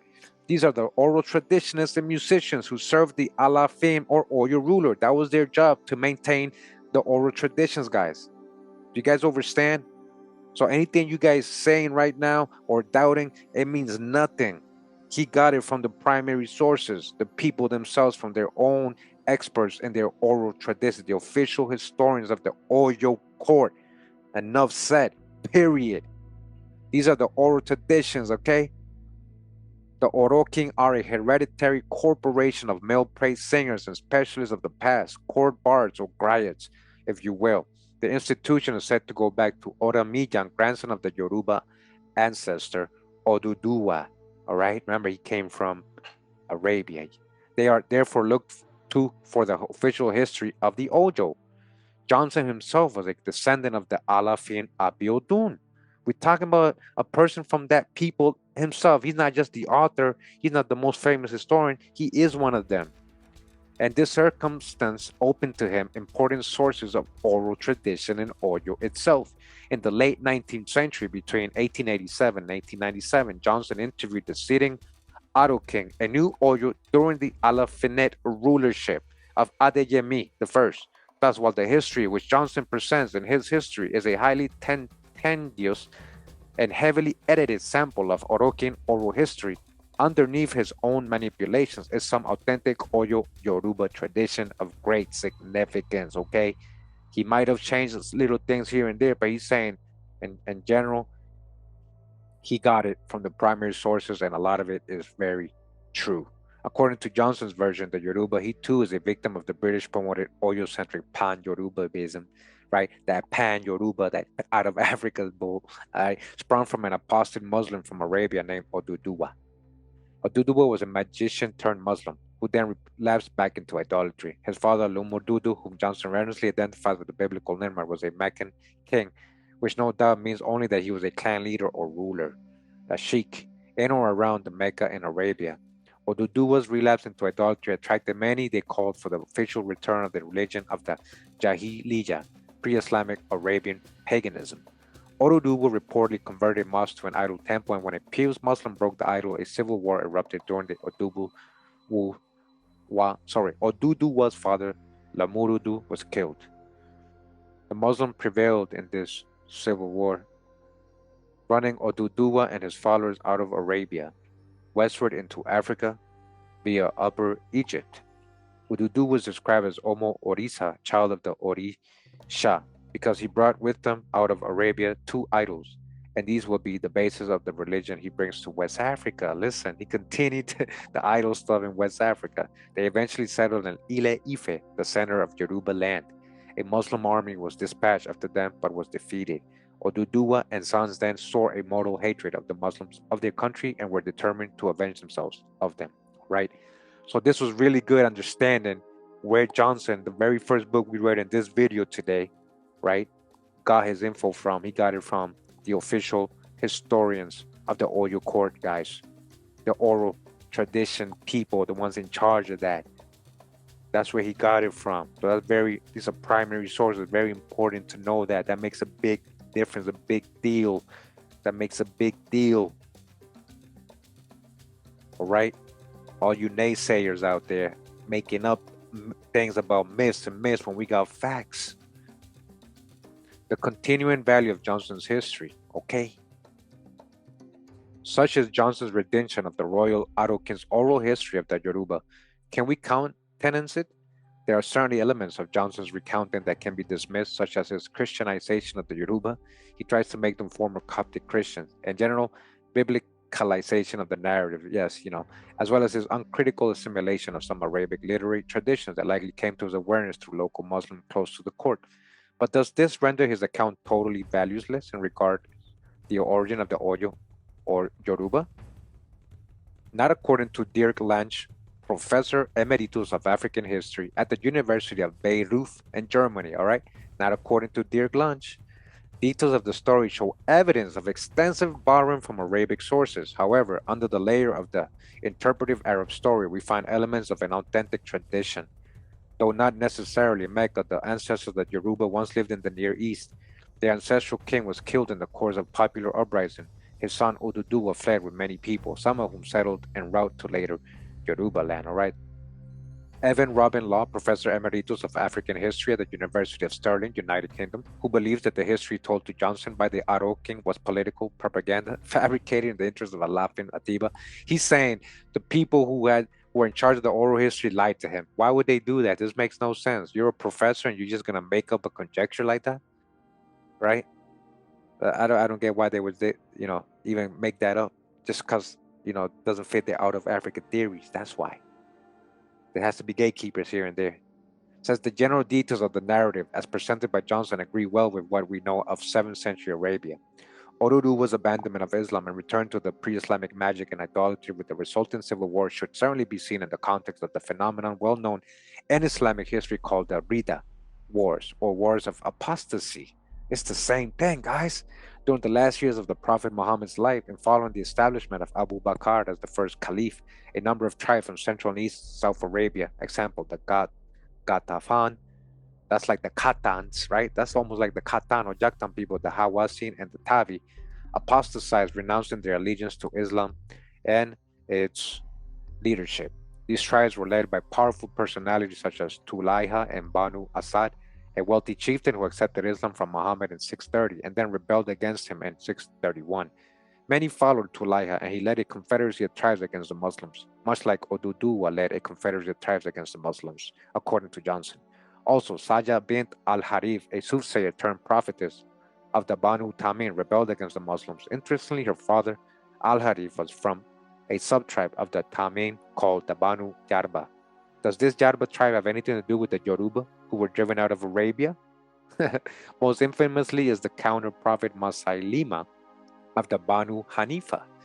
Masulima was like Oduduwa, a skilled magician and lord of sacred enclave, Haram and Yamama. Abu Bakr and his Muslim troops eventually defeated most of the apostolizing tribes and reintegrated them back into the Muslim polity. However, it is definitely feasible that unrecorded in the Busul Arabic Muslim sources of the 9th century and beyond are tribes and confederacies, such as the Oduduwa, who did not submit to reintegration, but instead fled Arabia. All right, fled Arabia. Now look at this, and we got your Hermetics and your ancient masonry. You guys already know. A number of scholars today reject the Yoruba historical narrative on the assumption that it reflects not actual history, but the impact of Muslim literary sources on indigenous African oral traditions. It is theorized that as the keepers of tradition became familiar with Islamic sources, they manipulated their history, right? So that's their theories, right? This is the ones they're saying, no, it can't be. That's just probably what happened. This is probably what happened. Now it says here, alternative Arokin account. So they're going to tell you it wasn't just Johnson who was saying this. It says we have further evidence that this claim of Arabian origins for the Oyo Yoruba can be attributed neither to Johnson himself nor to Islamic influence. It wasn't because they were influenced by Muslims, all right? That's a whole hijack. It is one of those elements of authentic Arokin tradition. This evidence is the testimony of Prince Moses Craig Adeyemi, 1942 grandson of Alafin Adeyemi, 1876 from 1905. We recall that it was Alafin Adeyemi's Arokin whom Johnson, also of royal descent, interviewed and received his basic narrative from. Prince Adeyemi therefore was at least as privy to important sources of Oyo oral tradition as was Johnson, probably more so. In 1914, several years before Johnson's history was officially published, listen, Prince Adeyemi wrote a history of Oyo called Iwe Itan Oyo, Ile Ati Oyo, Isi Siji Ibi Agot Oyo, a history of old and new Oyo. He received a BA in Classics in 1911 from Fura Bay College, Sierra Leone, and was accordingly the first Yoruba with a university degree to write a history of the Yoruba. All right, this is before Johnson. Okay? Prince Adeyemi's text, which represent Oyo traditions as they existed at the beginning of the century, open simply. Listen, the Yaruba came from Medina in the east. All right, this statement and the text in which it is found is notable on a number of accounts. The simple matter of fact manner of stating this is consistent with Adeyemi's general neglect of the Oyo mythical traditions of origin.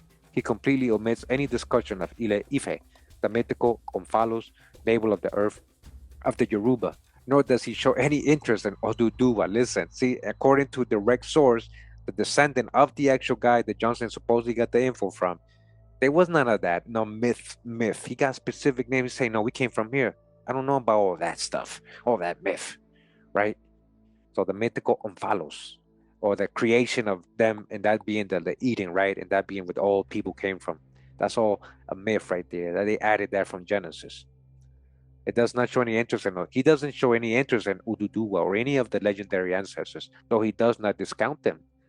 This Arabian Medinan origin, all right, is still in Arabia of the Oyo Yoruba is strictly sober historical statement of fact which he does not elaborate on. We can discount the theory that there is Islamic influence here. Like Johnson, Prince Adeyemi was affiliated with the Church Mission Society. He was an ordained deacon and pastor and was made warden of the Theological College of St. Andrew's College, Oyo. He was thus properly made warden of the Theological College of St. Andrew's College. He was thus properly Reverend Canon Adeyemi. Nevertheless, Adeyemi's Christian religion apparently did not influence his attitude towards the past, as did with Johnson and others. Even his account of the Oyo pantheon is rather sympathetic. It is hard to argue that while his own Christian religious convictions did not have much influence on his reporting of Oyo Yoruba history, the competitor religion Islam did, nor is it feasible to argue that Adeyemi was influenced by fellow Yoruban Christian historian Johnson, as law says. All right, that's a hijack. He didn't get influenced by him. We have here independent, corroborating evidence of the 19th century Arokin tradition of Arabian origins, okay? The discrepancy between Adeyemi's Medina and Johnson's Mecca is of little significance, as the specific Arabian city may migrate with some retellings, right? For reasonable oral historical reasons, but the fact of the Arabian genesis remains constant. They all talk about they came from Arabia either way, right? Or Yemen, which is literally right under Arabia, Saudi Arabia, that was all Arabia. Or the pure Arabs, right, were in Yemen either way. All right, so continuing. Now it says here, part 4, evidence from outside Yoruba land. Now the Borgu. Now when we're talking about more people who are from Africa that are not really from Africa, we got another nation to add to the list. But you guys are going to see they're related literally to the Yoruba. That's why. It says from about the 6th and 7th centuries AD, there emerged mysteriously leaders in the southern regions of today's Niger Republic, in northern Nigeria and in Lake Chad. Their names still linger on even today in the traditions of different ethnic groups. these state-building foreigners or their descendants, foreigners, right? They came from somewhere close to when, Middle Age is about to start, right? Penetrated south from Borgu and Hausa land through Nupe, Yukun, Igala, and Yoruba land, and eventually to Benin, the whole main parts of Ghana. Okay, so, right, they said the Borgu kingdom. Further evidence corroborating Johnson's basic narrative comes from non-Yoruba state traditions, specifically Borgawa, of the Borgu kingdom of Benin and Hausa. The Benin Empire was southwest of Yoruba land, in what is now southwest Nigeria. The Edo people of Benin and the Yaruba are ethno-linguistically related, okay? Both being members of the Kwa language group. While the Edo in general have occupied their present location for about 4,000 years, according to archaeological linguistic evidence, a secondary minor population movement into the area alluded to in tradition. According to tradition, the ruling dynasty of Benin is related to the Yoruban dynasties through common descent from Oduduwa. So that's really when they start their real history, their descendancy. I'm talking about the Borgu kingdom is really at the same time period as this same Oduduwa, not before that. It says in Benin, however, he is usually called Kisra. The Kisra legend is common in the northern province of Nigeria from Wukari on the Benue River to Iyo and Busa on the Niger. It tells of a magician king driven out of Arabia by the prophet and who founded a series of pagan states in the western Sudan, just like Oduduwa, right? According to local Benin tradition, Kisra, which we will see is no name but a title description, lived in the 7th century in the Arabian city of Badr near Mecca, rather than in Mecca itself, as Johnson reported. An easy mistake in identity. As said of Oduduwa in Yoruba tradition, Kisra was a skilled Arabian magician whose magic was not bestowed on him by God. The Prophet Muhammad, we are told, tried unsuccessfully to convert him to Islam and then warred with him. Kisra and his followers, which included both the Borgawa and the Yaruba ancestors, were driven out of Arabia and fled westward into Africa. All right, fled westward into Africa. So these people too, the Borgu Empire and the Yaruba, same people, same tradition, they all come from Arabia. They crossed the Sahara Desert and the Sahel, settled on the west bank of the Niger River. There, Kisra descendants established the Borgu state, which consisted of the kingdoms of Busa, Niki, and Iyo. Borgu and Yoruba tradition almost mirror each other as it relates to Oduwu and Krisna, okay? While the Borgawa share Nomudu Lomurudu as an ancestor with the Yoruba, Kisra is much more likely to be Oduduwa, the son, rather than Lamurudu, the father, for central to both Oduduwa and Kisra is their specific description of a powerful Arabian magician. Also, most of the traditions have the father Lamurdu dying in Arabia rather than leaving Arabia. The Western scholarly tradition started by German archaeologist Leo Frobenius that identifies Kisra with the Persian Sasanian ruler Khusra Khosrau II has nothing to really recommend it and may be dismissed. But the Borgawa narrative, which matches so closely the Yoruba narrative, cannot be so simply dismissed as Islamic feedback, okay? It's the exact same story, guys. This is what they're telling you. You can find evidence of these people coming from Arabia, from outside the Oyo historical court. So basically, he's trying to say it has nothing to do with no Muslim influence in the Oyo court, okay? That's what he's trying to prove to you guys here. There's more people with these same traditions, other nations in Africa that are coming from the same place, might be related to Yoruba linguistically or even ethnically, okay? Same tribes, whatever. So he goes on to break down the traditions, how closely related they are. The Borgu is a proof that the Yoruba and the Borgu came from Arabia. It's not from no Muslim influence. Now, on part 5 of this article, he goes on to add evidence from the Hausa land or the Hausa people. It says evidence from outside Yoruba land, Hausa land, right? Now, we got a whole video on the Hausa people, right? And where their story comes from. They say they come from Bayajid, something like that, and he was from Baghdad, Iraq, right? That's what they're saying. But they could also be coming from Arabia. That could just be one of the false starting points, but it could have traveled through Iraq or been there too, and then ended up in Yemen or vice versa, or Arabia, but there's some relation there. It says in northern Nigeria are the Hausa states. situated between the Niger River and Lake Chad, north of Yoruba land. According to both Yoruban and Borcawan tradition, the Hausa ancestors were among those fleeing Arabia with Oduduwa and Kisra, okay?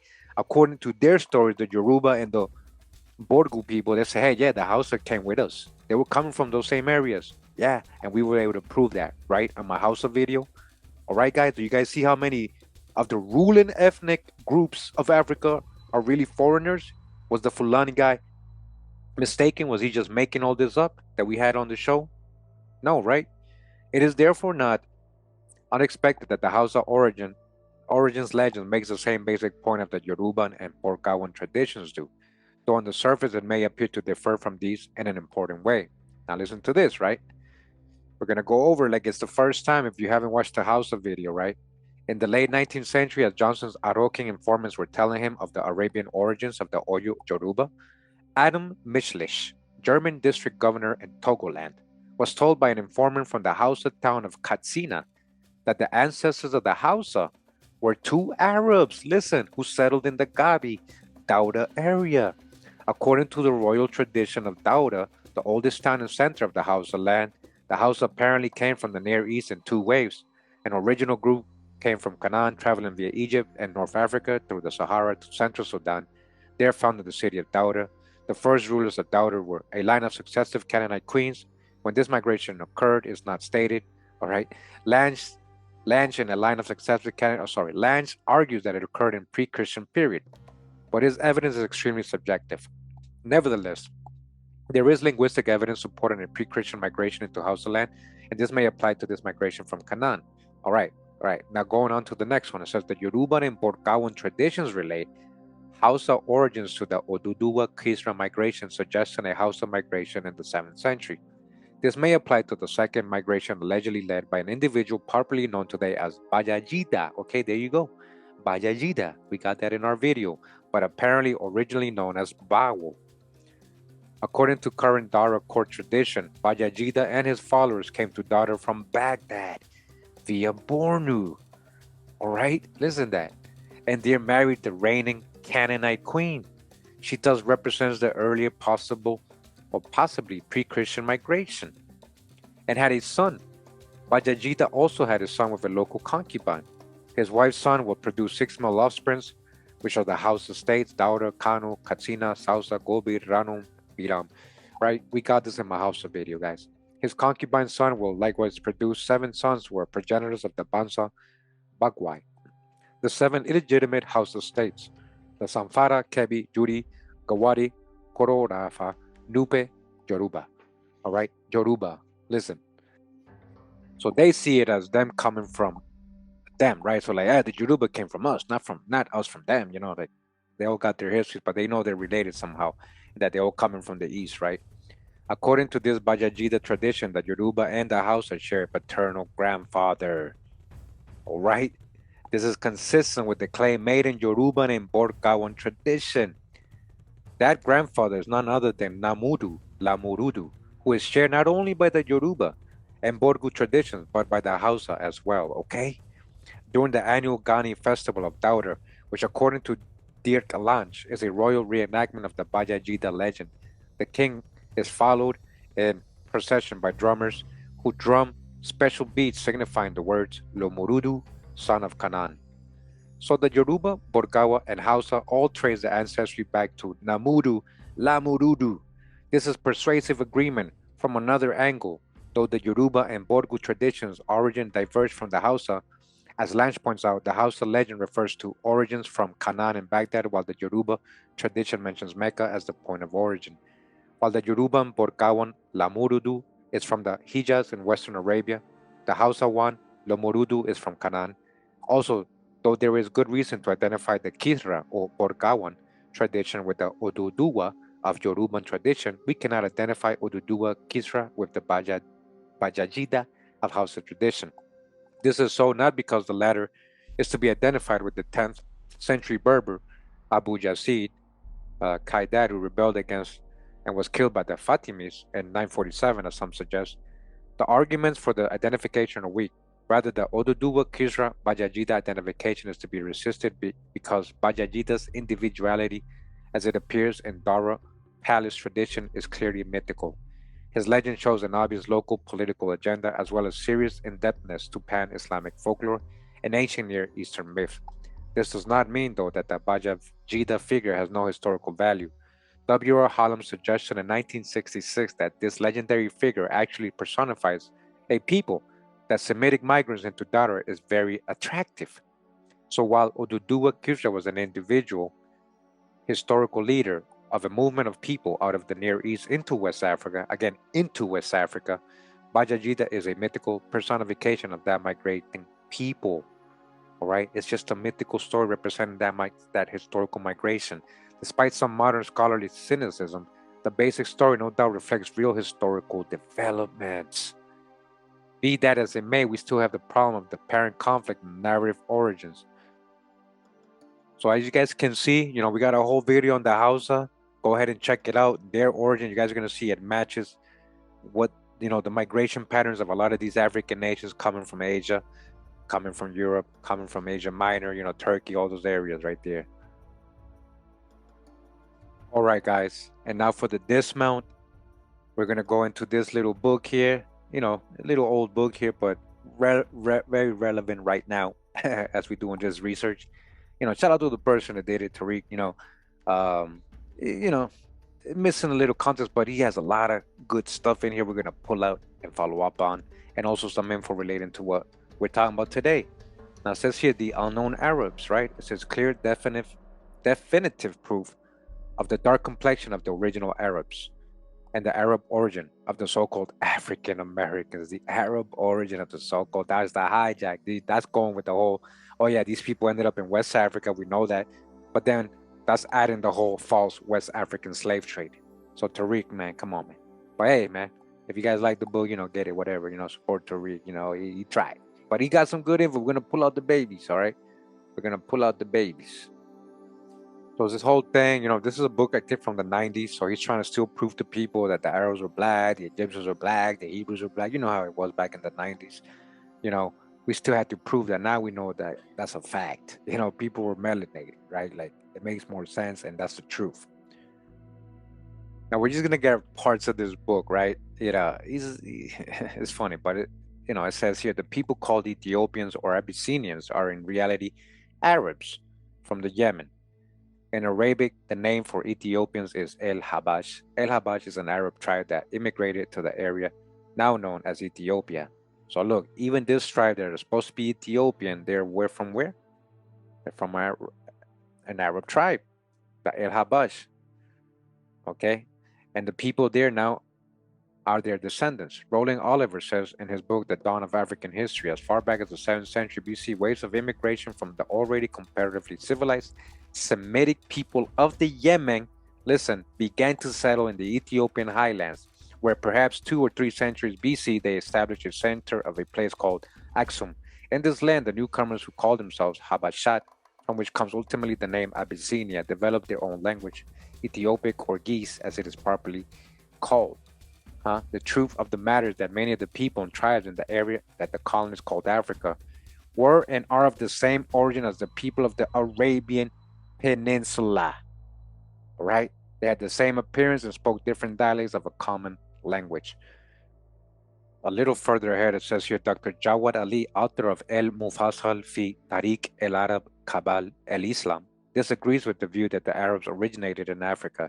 He wisely observed that the similarities that exist between the people in the area called Africa and the people on the Arabian Peninsula are not the result of the Arabs originated in Africa, but as a result of the Arabs migrating many years ago from the Arabian Peninsula to the area called Africa. In reverse, right? It is a fact that the Arabs have been immigrating to the area called Africa since time immemorial. The Ethiopians and many other peoples and tribes are the result of such immigrations. The subject of Arab immigration to the area called Africa will be treated in greater detail later in this book. Regardless of the view held by many scholars that the Arabs originated in the area called Africa, the Arabian Peninsula is today recognized worldwide as the homeland of the Arabs, all right? The only reason they're trying to say they have to have originated in Africa is because they're black, they're Negro people, right? So like they have to come out of Africa, but many scholars no, they came from Arabia. All right. So in this book, there's this pretty cool genealogical table, and for some pretty revealing information of true, right? Like, but not surprising to me, right? And it makes sense, right? What happened to all these different nations when they started mixing together? They created other nations, right? Everything has an origin. It's not myth. It's not based on myth. So look what it says here. So we got Noah, right? We got Elam or Elamites. And then you got from the Elamites, you get the Gada. Who are the Gada?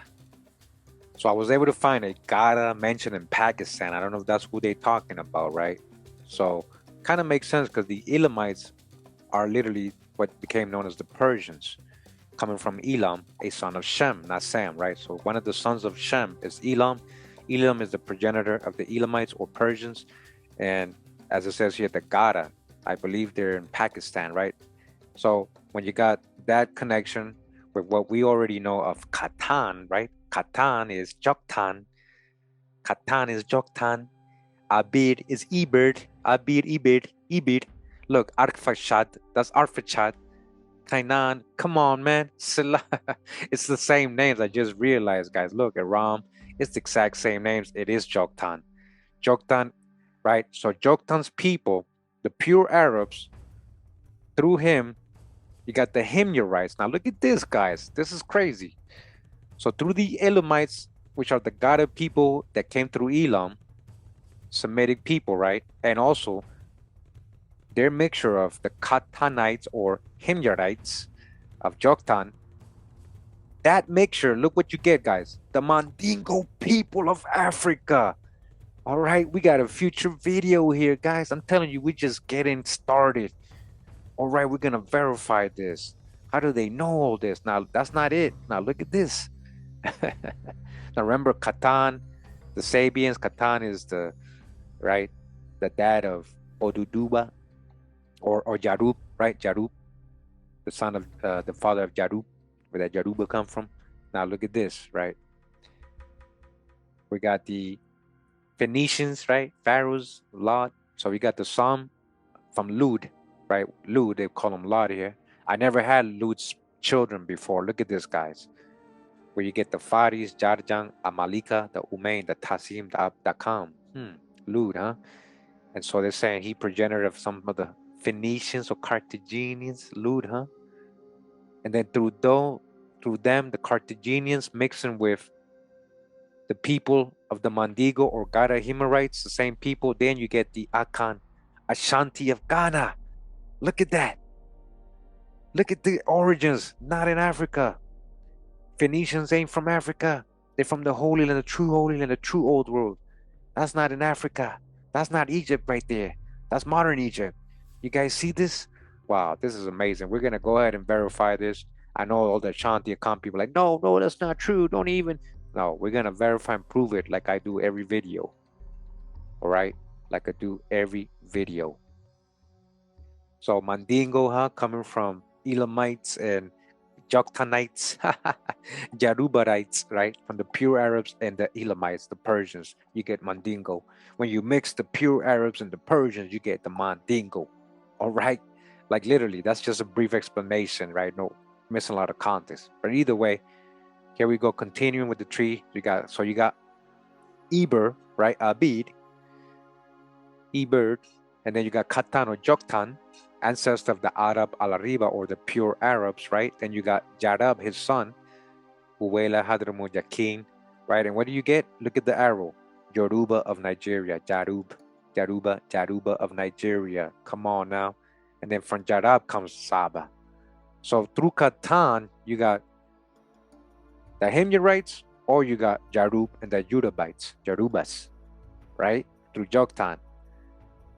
And his descendants, the Himyarites, got with the Gada who were Persians, and they got the Mandingo. And then these groups who became the Mandingo with the Gada Himyarites mixed in with Phoenicians and other Hebrews, and they got the Akan or Ashanti of Ghana.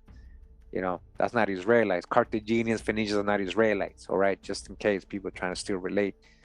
Only want to be Israelites. They don't want to be other types of Hebrews.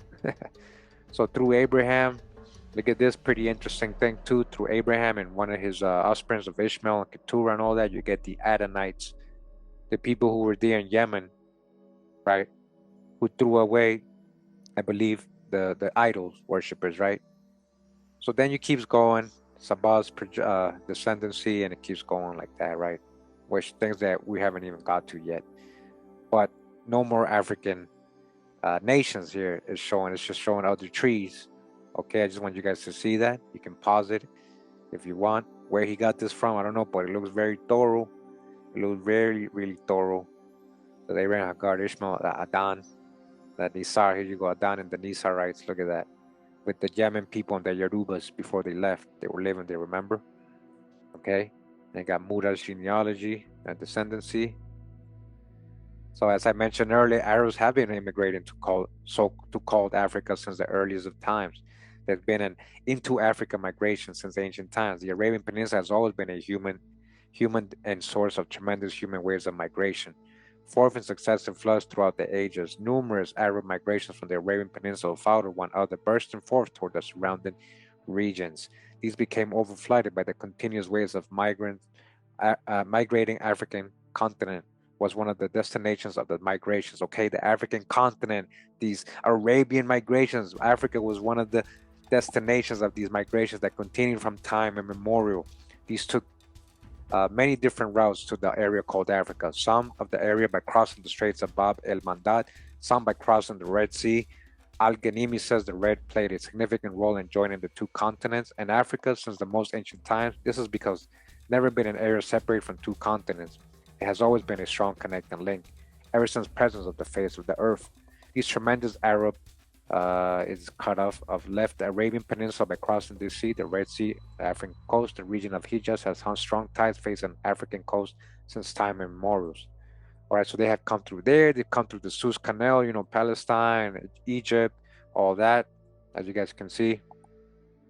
Now, guys, this article gets pretty deep with all the different migrations of Semitic people from the Arabia Peninsula, or what he's saying Semitic, going into Africa. We're talking about many areas of Africa, Mozambique, Zimbabwe. We got the Zimbabwe, the Shona people, so we already know that, and many more. We're going to get into probably more in this article and future videos to corroborate with more Africans that are not from Africa. We're going to tell the history how it is, all right, and fix the false narratives.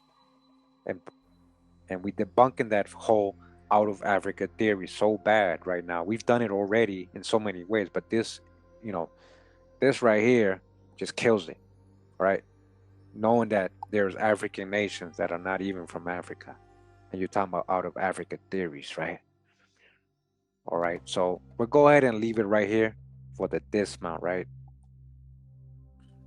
Again, guys, the most famous historian of the Yoruba people, and now we know that he was actually a descendant of one of the royal Oyo Yoruba groups, and he actually got the info from primary sources from the official historians of the Oyo court. And he's telling us right here, the origin of the Yoruba nation is involved in obscurity. So if we're doing research and finding out the real history, how can you say we're not right if it's still a controversy? It's still, the origin is still debated, because it's only debated because it doesn't fit the out of Africa theories, and the Pan-Africanists are on damage control and they don't want to accept it. But the history clearly tells you guys, the old traditions, as you guys saw, as we read today, clearly tells us, if I keep going on and on and on and on, you're gonna start finding numerous articles on this, numerous research. And I got another article I didn't get to, but we'll probably read in another video. And it concerns not only the Yaruba, but different nations coming in from Asia, right, into Africa. The fall of the Assyrian Empire, things like that. Remember, we got that in the previous videos. That was one of the waves of migration, the fall of the Assyrian Empire and things like that. So, again, they were coming in different periods. By the Middle Ages, they had established the kingdoms. By the Middle Ages, a lot of these nations in Africa, all right? Again, make sure to watch the previous videos, that we did regarding some of the nations of Africa and their origin outside of Africa, right? Yeah, we did the Shona, we did the Kane, Borno, and Hausa people, the Lebu people. We had a special guest, the Fulani, corroborating this, last week or 2 days ago, it says here. I say last week. To me, it feels like a long time ago already. And today we add the Yoruba people. We're not done, guys. We're not done. I'm going to show you guys. And eventually the whole world's going to know this. And you remember when I was telling you guys this. All right. Again, this has been another edition of Africans Not From Africa. All right. The Yoruba people are from Yemen, Saudi Arabia, Yemen.